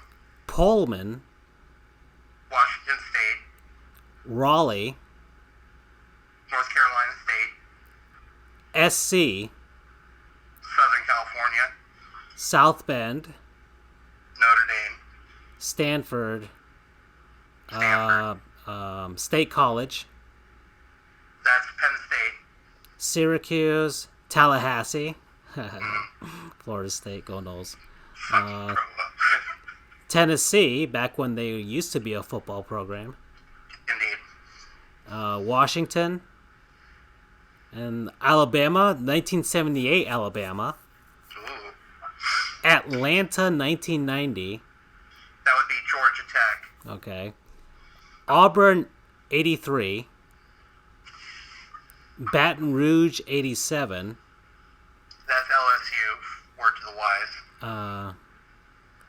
Boston, 84. Clemson, 81. Oh, that's Doug Flutie. Yeah. Boston College. Yeah, Clemson, 81. Colorado, 90. Columbus, 79. Florida, 84. Georgia, 80. LA, 82. So I'm assuming UCLA. Probably. Miami, 91. Michigan, 85. Nebraska, 83. Oklahoma, 85. So there you go. There's your OU there. Pitt, 80. Provo, 84. I think 3 minutes or at least 3. I love that you're following the high school game. Let's see. SC, 79. South Bend, 88. State College, 86. Tallahassee, 87. Tennessee, 85. Texas, 81. Washington, 91. And, yeah, that's it. Those are all the teams that they have in this game. So, all right, Andrew, who should we pit against each other in this game here? Well, in fairness, Utah wasn't a Power 5 school until fairly recently. Like, I think it was like, what, 2010, 2011 when they moved over. BYU's been more famous for longer. I mean, you've got Steve Young.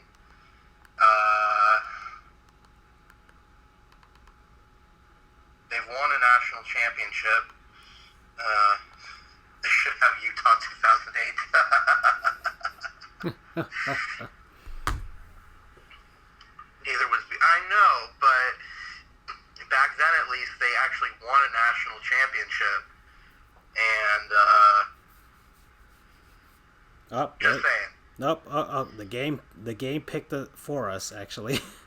Who'd they get? Hold on. Let's see. Hold on. I could always reset it. Let's see. I think we should use OU because Mikey's here. Okay. I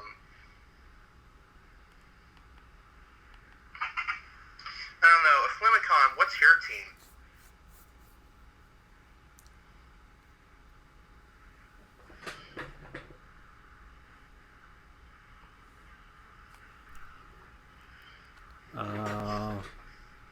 Multiple BYU teams, but no Utah. Give me. Okay, so we're gonna use Oklahoma 85 versus. Why are they facing off on the blue line? All right, so home team will be. The SMU knockoffs. Where's Oklahoma? Oh, right. If Lemicon, you're a Utah fan. Okay, so we'll use Oklahoma 85 versus who? Let's see. So we've got an OU fan. We've got a Utah fan. We've got... Well, Utah's not in this game, though. I mean, the true. closest we have is BYU. And then Freddie's Notre Dame. Right. I'm Florida State. I think we were. What year was this game released? 1990. 93. 93. Okay, so that means that UCF was in the equivalent of FCS back then. Fun fact: UCF is the only team that has played in all 4 divisions of NCAA football. Interesting. So, okay, come on, guys, pick one. All right, so I'm going to go with OU and FSU. Why not? All right, fine. Thank you. All right, so Tallahassee 87. And to make this more fun, we'll make the quarters, or we'll make the game length, I guess. It says 20 minutes, so they don't go by 60, 40, and 20, so I guess we'll just go with 20. And we'll let the computers go at it and see what happens. And start game. And let's have some fun with that while we watch the other games going on tonight. I know I'm biased. Let's see. 3-1 ASU over Quinnipiac. Yeah, I'm just. I'll keep focus on the college hockey game. It's funny though. This high school football game. It's SMU versus the LA Chargers. Just based on how their uniforms look. Oh, okay. And yeah, everybody, the Astro A40 TR gaming headset. There's an ad on the screen there. We have sold out. There's an ad covering your chat right now. A video ad. And yeah, it's just part of the game. It's just business, folks. Just business. We have to make money, right? Okay, so let's see what's going on here. All 5 cents of it. Yep. All right. Let's see. Mike, have you ever seen that YouTube video with Greg Jennings from Madden? This high school game is actually lit. This QB is putting the team on his back. You're right, man. He's a scrambling machine. You're watching it? Yep. See on ESPNU if you care to watch. Do I have ESPNU? Hold on, let me see. I have ESPN, the ESPN app on my Amazon TV. Greg Jennings.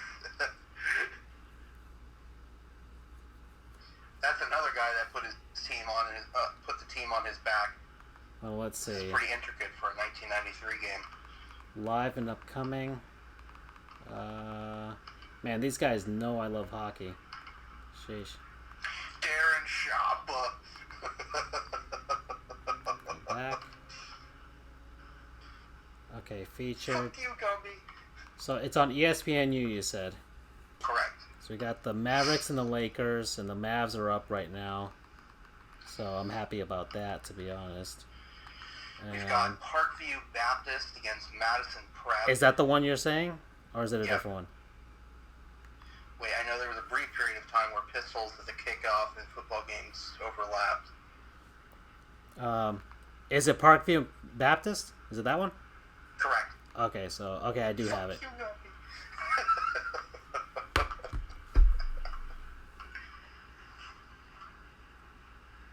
Alrighty, Parkview Baptist. Okay, so it's 10-13.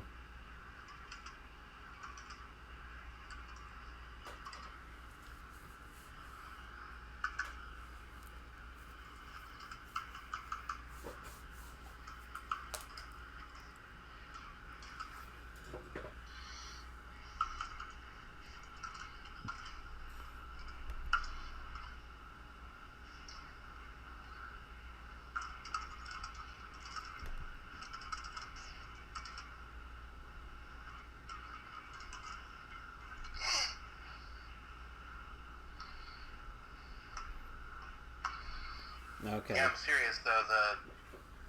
Either way, no, I'm not familiar with that team. They're unnecessary. Yeah, I don't like them either, BU. But they're not going anywhere now because they're putting the ads inside of them. As much as I hate to admit it. Let's see. I'm not. Are the trapezoids in the NHL good? Do you know what I'm talking about? Yeah, the trapezoid behind the net. Mm-hmm. I mean, once again, it was really made for one guy. It was made for Marty Brodeur. Right. I He's mean, not in the league anymore. Exactly. So I think it's unnecessary because, I mean, since he's retired, I don't think there's been a single.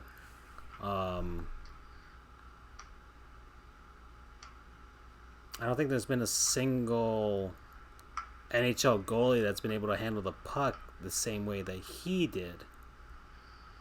I mean, Ben Bishop is a pretty good puck handler for a goalie.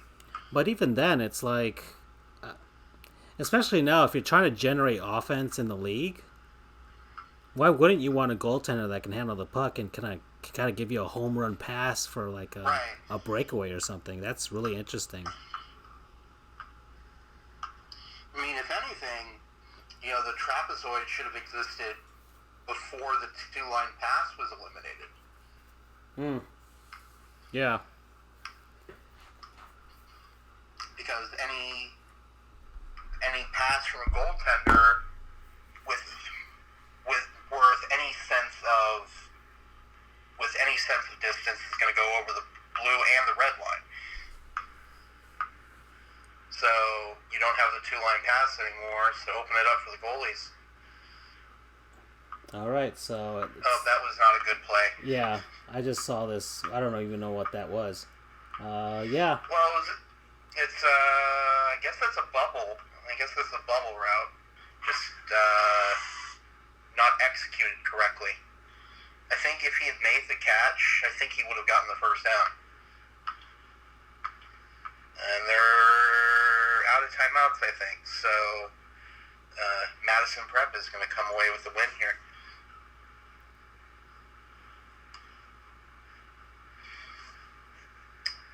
My alma mater won tonight in high school football.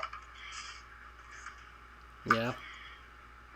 Let me see how my unofficial alma mater I honestly couldn't care less about my high school football team, but... I don't really either, but... I mean, and we won a state championship when I was there, but... Right, I remember you telling me. Ugh, man.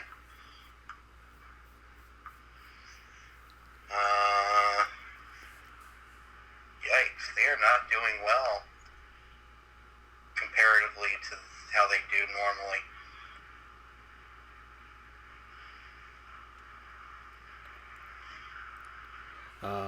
What was it? What else is going on here?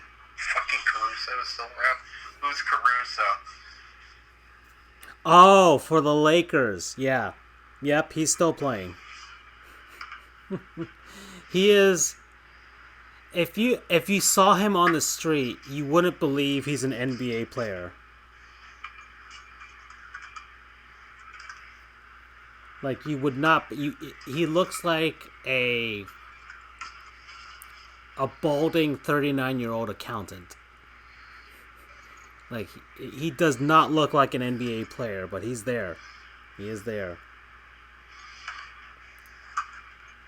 So, I mean, that was kind of my attitude. It's kind of hard to, like, when they're your peers, to cheer for them, like that sort of thing. I don't know.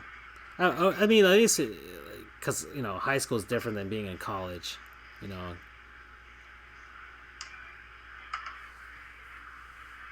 Like, you don't have a chance to interact with many of the... I mean, normally you wouldn't have much, unless you have the same classes as a player or something, to interact with them in college. You may never interact with them with ever, so there's that distance. But in high school, most likely you're going to interact with somebody who's on a team, whatever, and yeah, they can be not the best person, because they're in high school and they're kids and they don't know no better and they weren't raised right. And that's why they're playing football, so they can make something of their lives because they have nothing else. That got deep. Anyways, I don't know why our chat here is kind of behind. That's odd.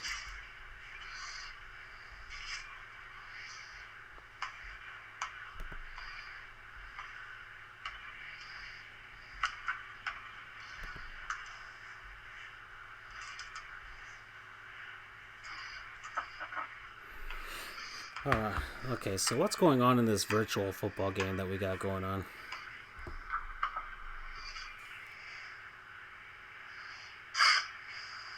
So OU has the ball, runs the ball upfield. It is... Oh gosh, the thing, I couldn't see the score. When I was in high school, but they went 2-6. Yeah, the guys on my high school team, not all of them were bad, but there were some of them that were really full of themselves. Yeah.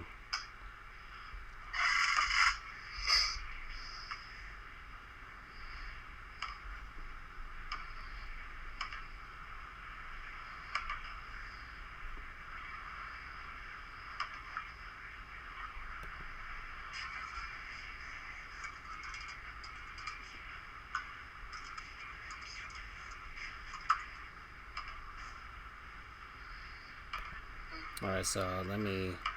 Well, so I guess this high school football game is over. I'm going to take this off and watch something else.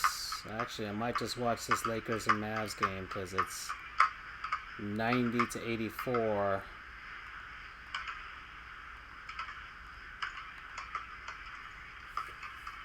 It's a pretty good game. And I will also put on my screen this ASU game.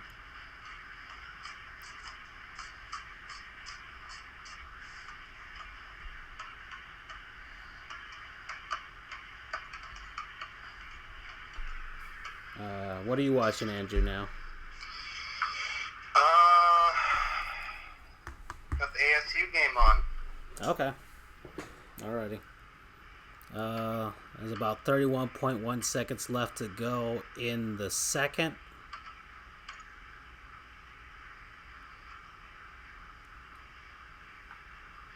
Kind of bummed there's nothing else fun to watch. Yeah. I mean, there's I couldn't care, as you know me, I couldn't care less about the NBA. Yeah, so this matchup between the Lakers and the Mavs does not register on your radar. Not at all. So, and the Magic... Not in the slightest. Yeah. Yeah, you know. And,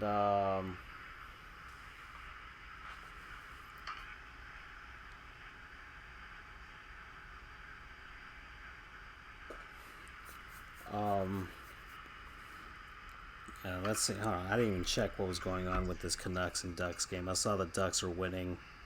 And I usually...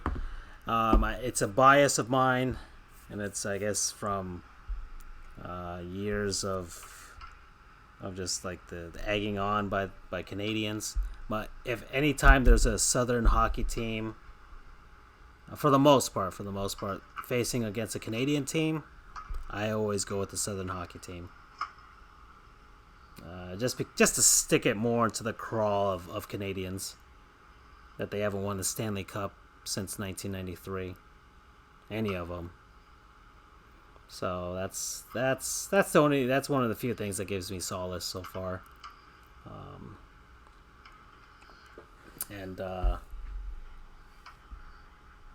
Really, in all of their latest attempts at claiming the Stanley Cup have failed. And yeah, that one, I think there was like that one beautiful season where there was not a single Canadian team in the Stanley Cup playoffs. That was a good one. That was a very good season. So,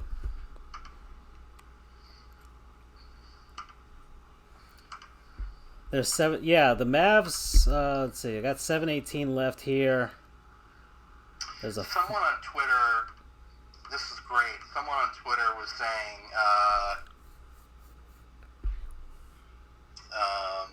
There's a guy. Hold on, sorry. There's a guy on Quinnipiac whose last name is Fear. Fear? Yeah, like Fear, like Fear. That's a really good name. I've seen better. There was a guy who was a booster for Alabama football. His last name is Fail, Fail, and he sponsored and got the naming rights for the visiting team's locker room. So it is the Fail locker room. Oh my god. That's great.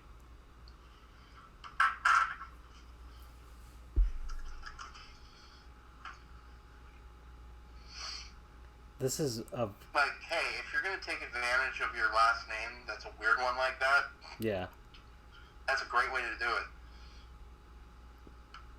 So I'm watching the basketball game here on ESPN, and like they offer the like regular broadcast, they have the Spanish broadcast, and then they have the alternative broadcast, and it's basically just the camera that's behind the like on top of the net. So it's actually a pretty interesting way to watch the game, huh? Is there any commentary? And there's no commentary.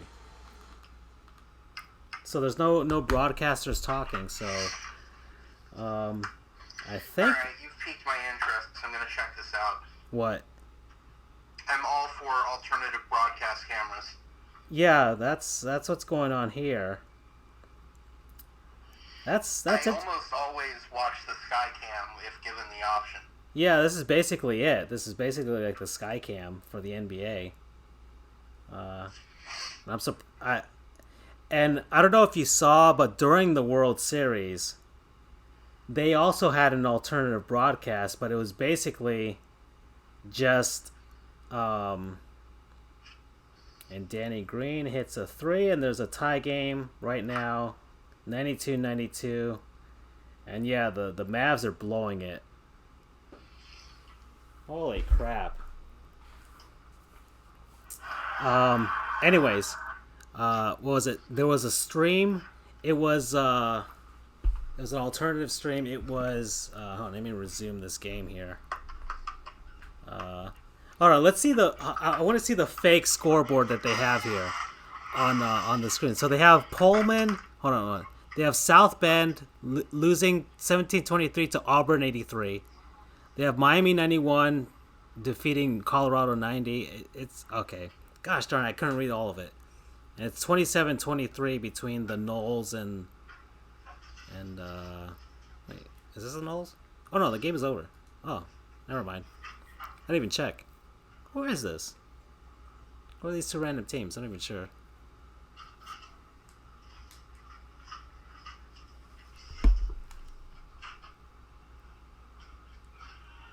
Oh, between Michigan and Georgia. That's what we have now. That's interesting. Okay, so what was I saying? Oh yeah, alternative stream. You could watch the game. You couldn't watch the actual World Series, but you would watch the reaction of Dontrell Willis and Johnny Gomes as they're watching the World Series game. It was really weird. And it wasn't as good as I was expecting it to be. It was basically like what we're doing right now. Just watching games and naturally watching it, but not... It wasn't like they were making any sort of like interesting analysis or anything like that on the fly. No, it was just like, oh, that was a nice catch. Hey now, you know? It was really odd. I don't know if they'll bring that one back. It was really weird. But, sorry, Andrew, I cut you off last time you were talking. Did you? I think I did, or you were in the middle of saying something. I was talking about alternative stream, and then you were mentioning something else. Hold on a second. Yeah.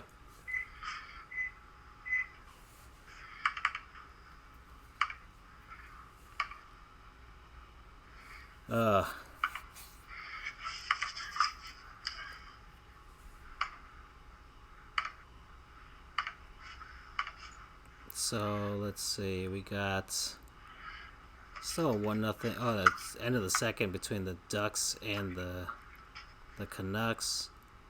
And the Jets and the Sharks are 1-1. The Sharks have been having an awful start to this season.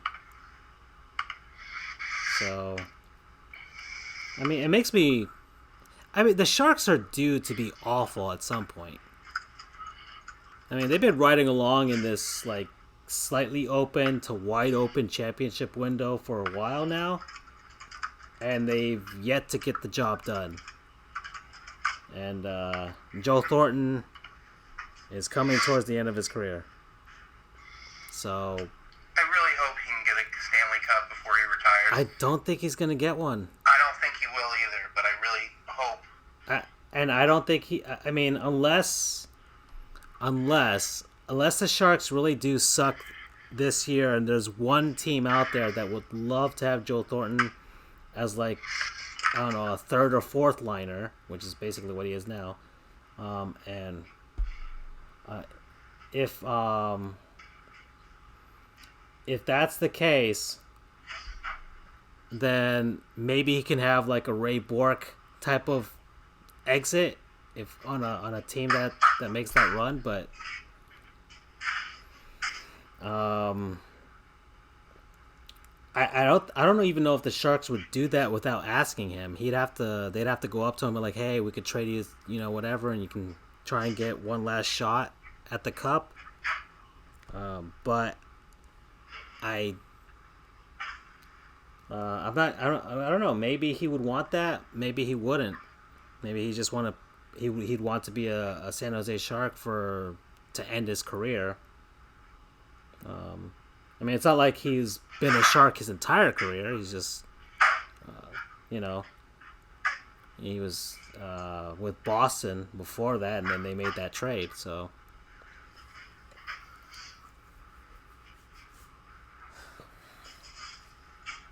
but he's one of those guys that, yeah, you would love to have seen him win one. He had one shot at least. That's usually my criteria for great players, that at least have a shot at a championship. At least most great players. Some of them, like Ken Griffey Jr. never got their shot, but I think at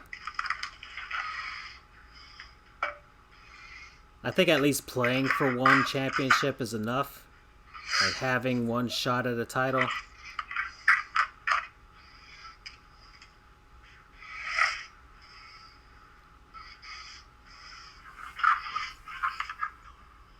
Ooh, wow, what a slam by LeBron.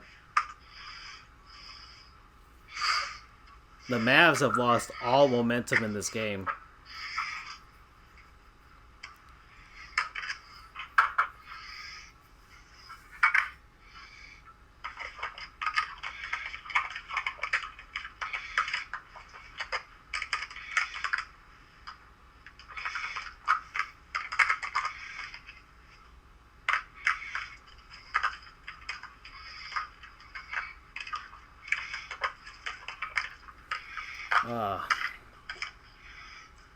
Yeah, that's what I was saying. B, if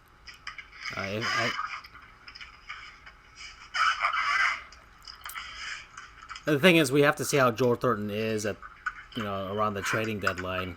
Would he be good enough? I mean, would a team want to take that in, who's trying to make a cup run? I would hope that Thornton would want at least another shot at the cup. But once again, like I said, he had one shot at it anyways, so,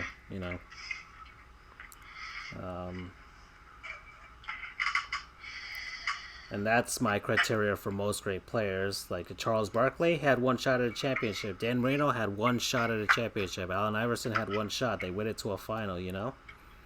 So that's the way I look at it.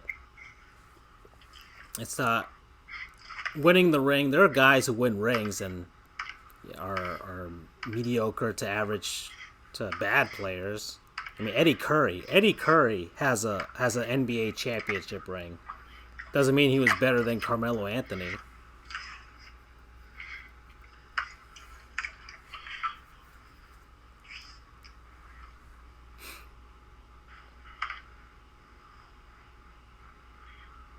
Yeah. You sound very busy there, Andrew.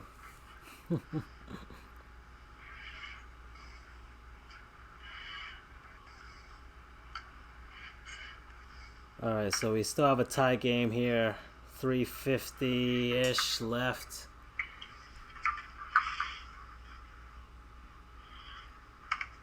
And I guess the Lakers are currently just feeding just LeBron and Anthony Davis.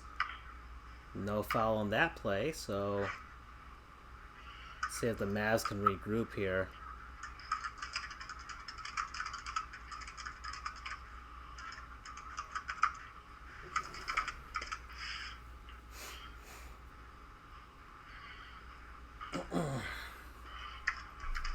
All right.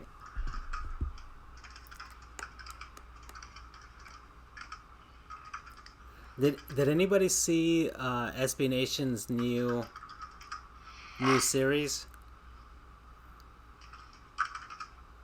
with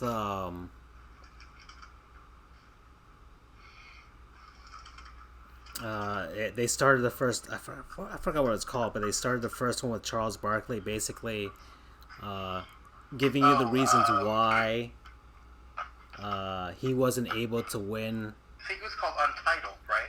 Yeah, something like that, right? Or Titleless, or one of those two.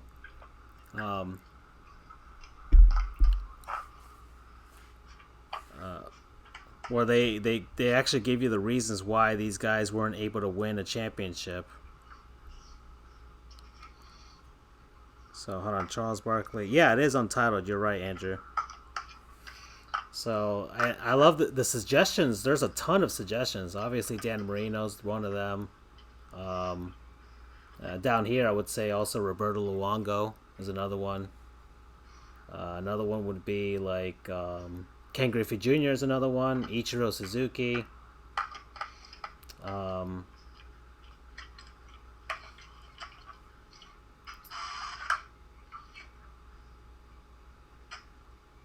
Allen Iverson, that's a good one.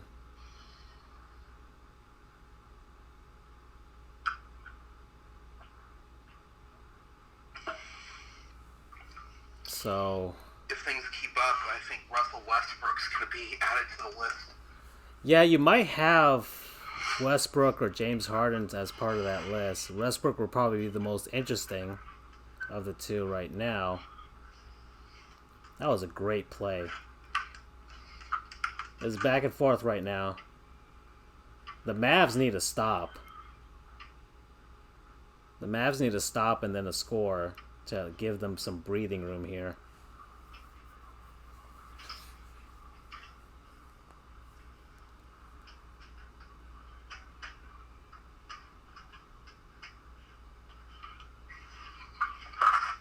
There, and LeBron just missed a shot, and Doncic just got hit in the frickin' head.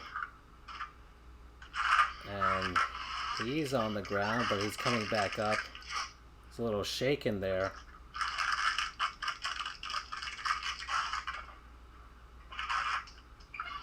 Is he bleeding?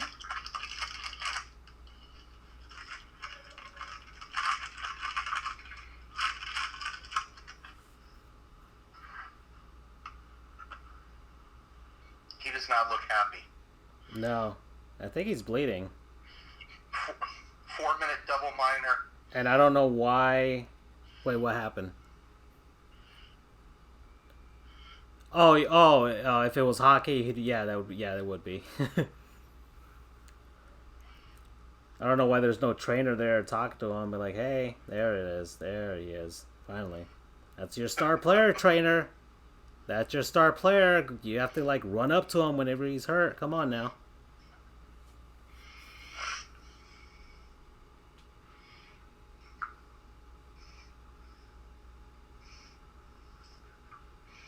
I think he's just more pissed off of just getting hit in the head than anything else. I don't think it's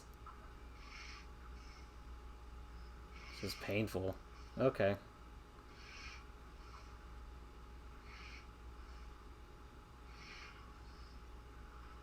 Come on, dude. Shake it off. Sure, there's some Dallas Stars players that'll be like, all right, come on.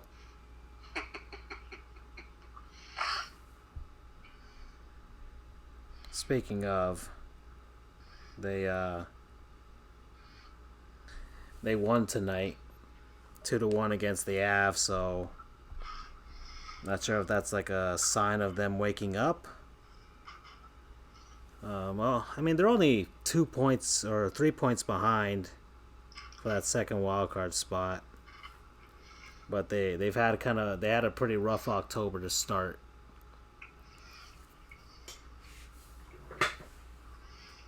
And I guess I would hope that the NHL is hoping that the Stars would be good because they're hosting the Winter Classic this year. So having a good matchup between them and the Predators, who have had a good start to this season already, it's imperative for the NHL to have two very good Southern hockey teams playing against each other. I mean, the game will be sold out for the novelty of it, that's for sure. Especially in Dallas. At a unique venue like the Cotton Bowl. That would have been great if they did it at the Cotton Bowl. It is at the Cotton Bowl. Oh, is it? Yeah. Awesome. Yeah. That was the cool thing, because like the most obvious choice would have been the Cowboy Stadium. But they decided to put it out in at the Cotton Bowl. So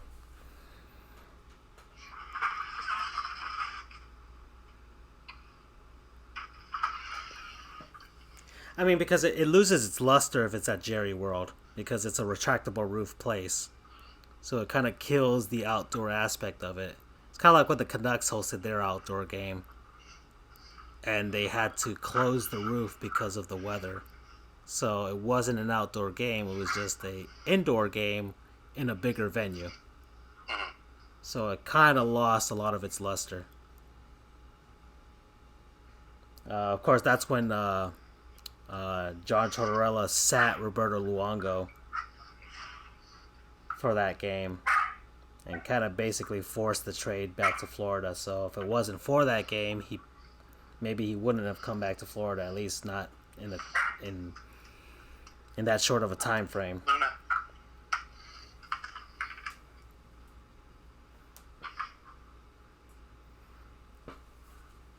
Oh boy.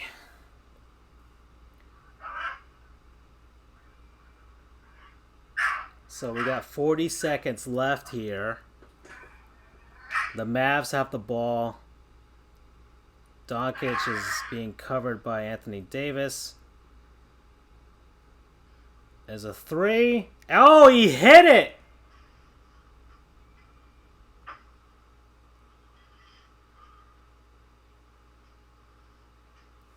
Okay.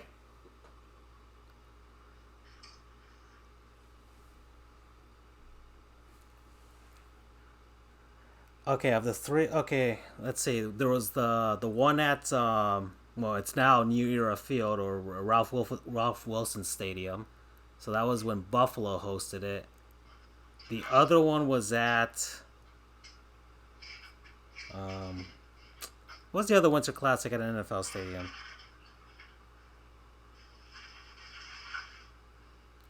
They hosted one at Gillette Stadium between the Bruins and the Habs. And then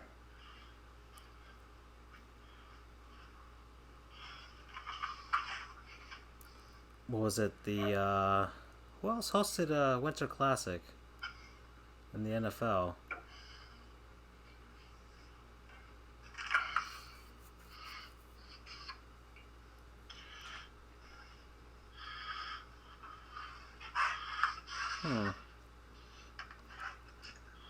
Trying to think.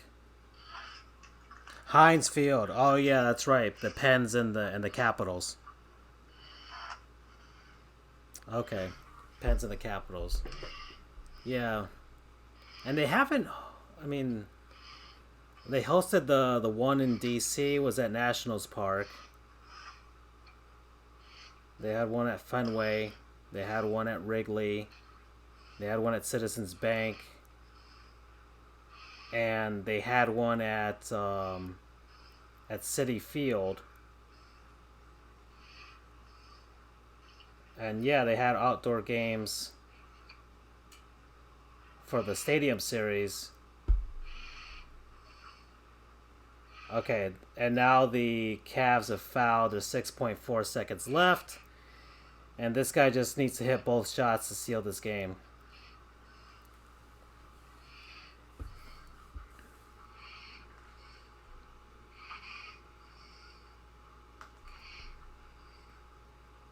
Nope.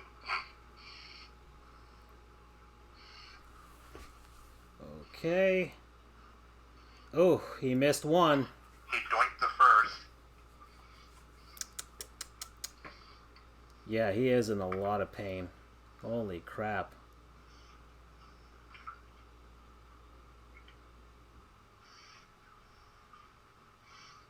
I think it's just more of the fact that his head is bleeding, and hopefully it's just that, not like a concussion type of thing. And okay. All right. Ooh, this is a good game.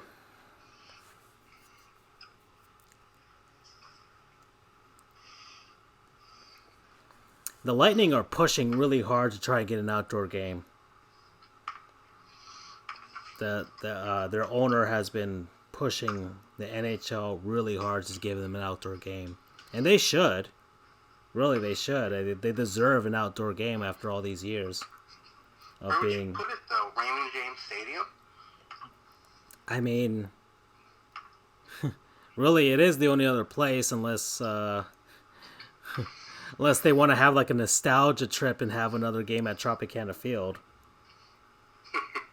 I mean, they could work that angle. Like, hey, I love that. we're back at the Thunderdome. LeBron is very angry at his teammates right now. He didn't even do the dap thingy. The oh my gosh. Okay. And Anthony Davis is walking. They're all just walking away. Him and Anthony Davis. Wow. All right. A lot of team love there. What was it? Yeah, Raymond James, Tropicana Field are the only venues really. Unless, didn't you suggest this, Andrew? And Danny Green ties the freaking game.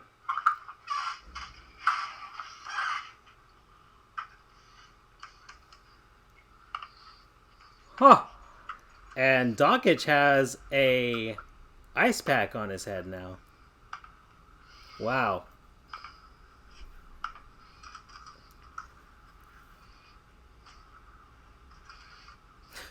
All right, so we have overtime. Wow, what a shot. What a pass. What a play.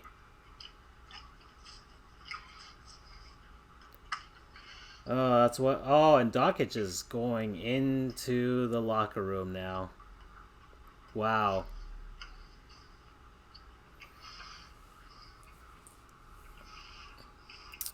What was it?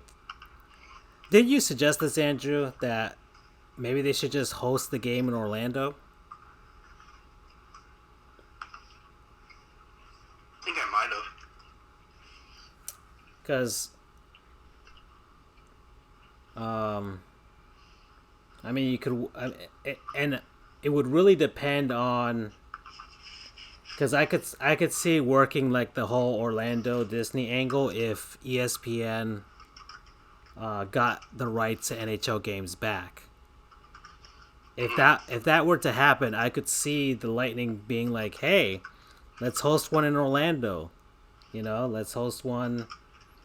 I don't even know if the wide world of sports at Disney could even has even the capability of hosting anything like that. But if anything, put it at the Citrus Bowl or the was it Bright House Stadium? Is that what your place is called? It's now called Spectrum Stadium. Spectrum Stadium. I mean, how much does that place hold?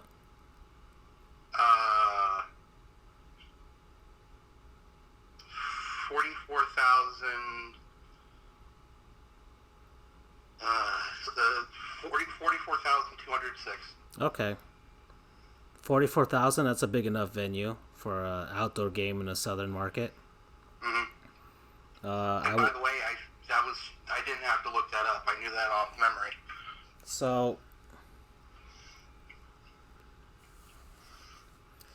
I think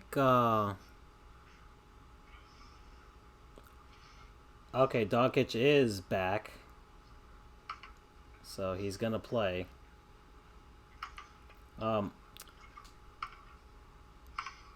I think Orlando would be a nice venue for it to be at. I mean, the Lightning already have a relationship with their ECHL affiliate there. You can work up the Orlando angle, the Disney angle, whatever, that type of thing. So tourism, people are gonna go there, especially if you put a compelling opponent there, which would likely be like New York or basically any of those original 6 teams, or Pittsburgh. Really, I mean, the Lightning's biggest opponents so far in this last few years have been like the Boston Bruins or something. So I could say like Tampa versus Boston. That could work. I don't think the Florida Panthers have earned the right to be an opponent in an outdoor game. Not yet, at least.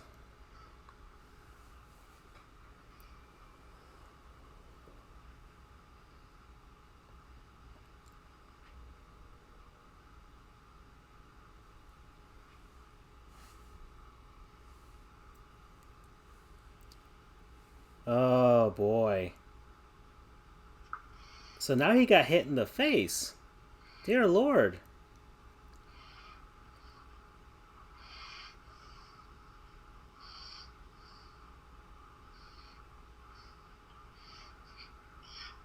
He needs to go Jacques Plant and wear a mask. I mean, there's plenty of helmets and masks in that arena. They can just go and get one. Yeah, by all means.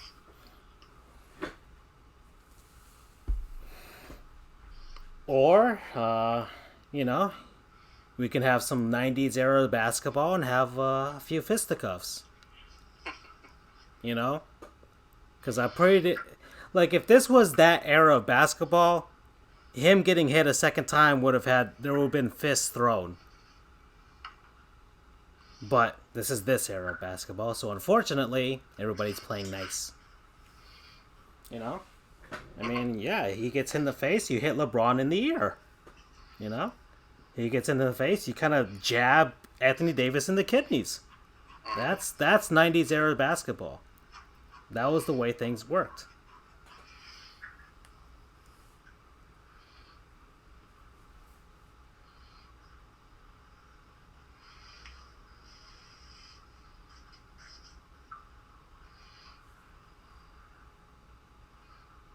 Yeah, Doncic just had it with the refs today. He's like, I got hit in the back of the face. I got elbowed in the face. Oh my God, he is very angry.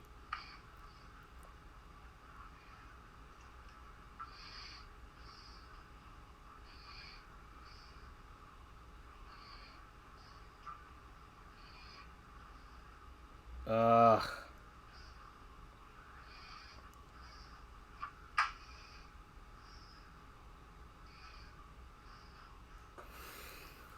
Oh boy. The Lakers have the momentum now. LeBron is, and he gets the points. Wow. And the foul. No bueno. No bueno indeed. Oh, Quinnipiac scored. If anybody was keeping track of that game. It's 3-2 now. They actually recruited me for undergrad. They sent me a letter, a couple of letters. Mm-hmm. Where is that school located? It's in New Hampshire. Okay. I'm pretty sure.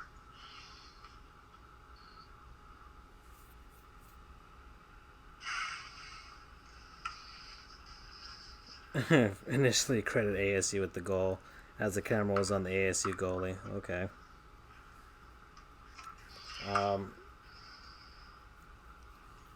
And let's see. This is still a 1-0 score out in Anaheim. Connecticut. Okay. Still 1-0 score out in Anaheim with about little more than 9 minutes left. The Canucks have a ton of shots. They got 37 shots on goal to 23 from the Ducks. And their only goal is from Silfverberg in the first. So hold on, let me see how's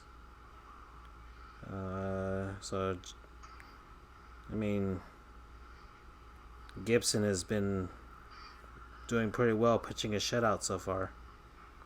But now the Canucks have a power play.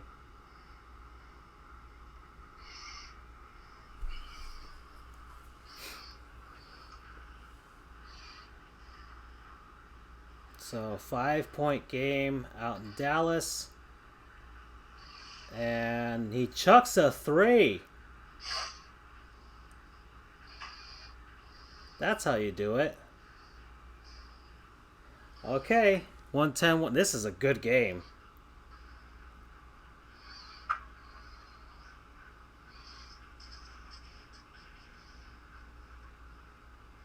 And Anthony Davis with 2. Okay. Let me see what the breakdown of on the box score is for this, and he misses that 3. So hold on. Watch. So far, Doncic has 29 points in the game so far, and LeBron has 36. Anthony Davis has scores a 3 here, and the game's done. Anthony Davis and the Mavs keep missing, and they're keep missing threes. Nope. Point did. So Anthony Davis has 31 points. The Mavericks have distributed their points a lot better, with Porzingis has 16, Powell has 14, and Tim Hardaway Jr. has 11. But yeah, that's a big 3 right there for the Lakers. That's game. They'd have, let's see, Doncic with he missed that one, and Porzingis now, and he completely missed that. That was an awful pass. Yeah. The Lakers have all the momentum. Doncic still looks still actually just touching his head there. Yeah, this game's going to be over. And let's see. LeBron gets fouled. He misses the dunk, but he gets fouled, so it doesn't matter.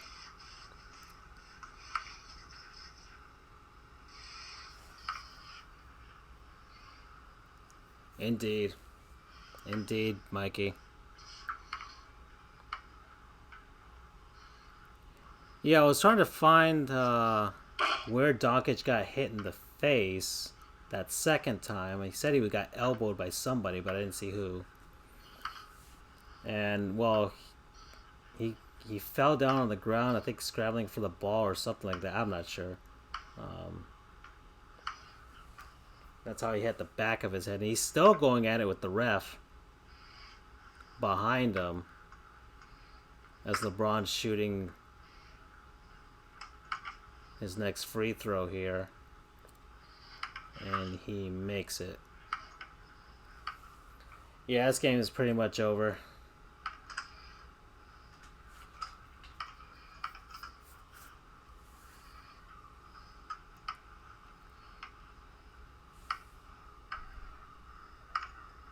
Yep. Yeah, that should be it. Alrighty. And the Ducks are still leading this game, and they killed this. Looks like they killed this penalty here, so they got out of that. And I don't think they gave up a shot on this power play to the Canucks, so good on them.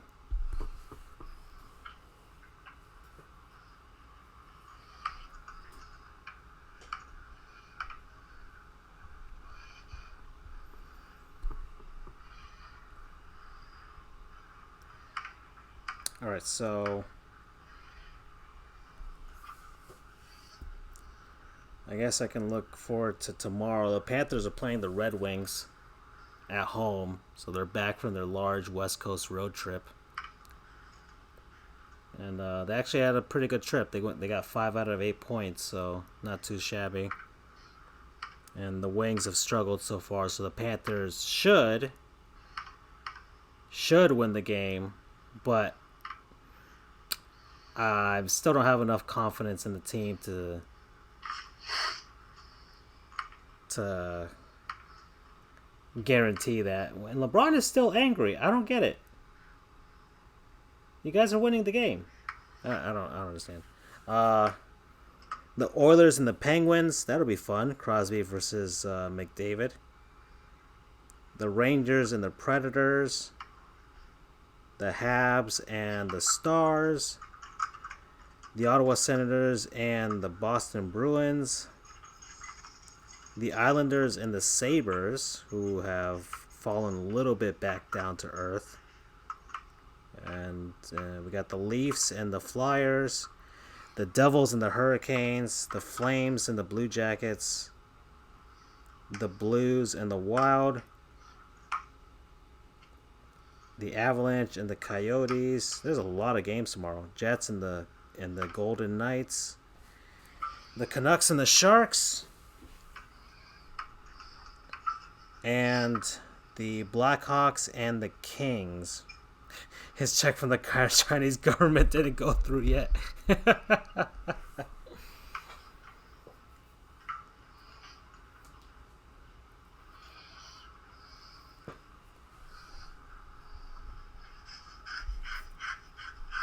And as far as the NBA for tomorrow,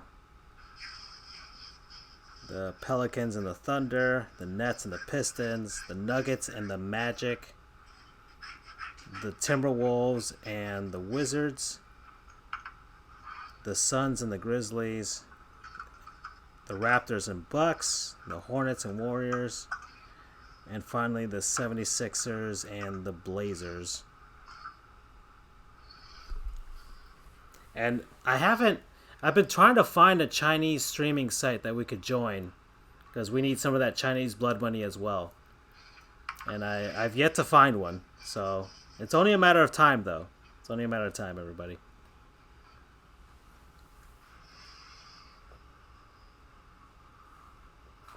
But unlike other people dealing with China, we're gonna say whatever heck we want about them. So, you know, it would be really. I actually would consider a badge of honor if we ever were banned by the Chinese government. I'd be cool with that. All right. these three goofs, whoever these guys are, they are forever banned from China. No, their stream is immediately shut down in China. I would be cool with that. Okay, this game is over. And okay, LeBron and Doncic are having some smiles there. So, and so him with Anthony Davis as well. So it's, gosh darn it, man! What's with all these NBA players hugging each other and stuff after the game? All right, this shit. I miss '90s basketball when everybody hated each other. And holy crap! I just turned over, finally paying attention to the ASU game, and it's 5-2 now.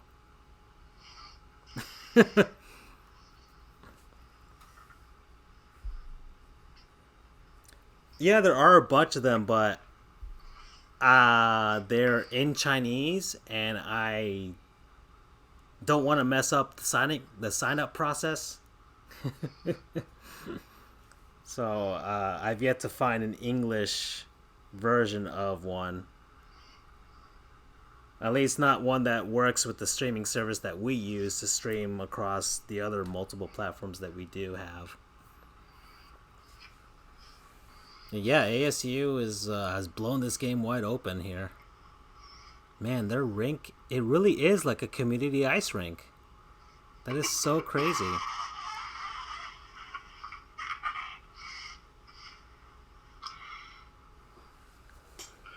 Alright, I need to go to bed. I have to get up early to prep for the game tomorrow. All right, dude. Well, have good luck with tomorrow. Everyone, it's always a pleasure to stream with you. Yep. And Yeah. we hope to be doing more of these kind of midweek mini streams, if you will. Yeah, I'm probably gonna. Yeah, I'll close out with you, dude. Here, so it's like, it's almost 12:30. Yeah, I really need to get to bed. All right, dude. So everybody, thank you, BU, Mikey, Freddie, Flimicon, and anybody else who was watching us for joining us. And I guess we'll see you with another one of these or on our next episode. So, adios.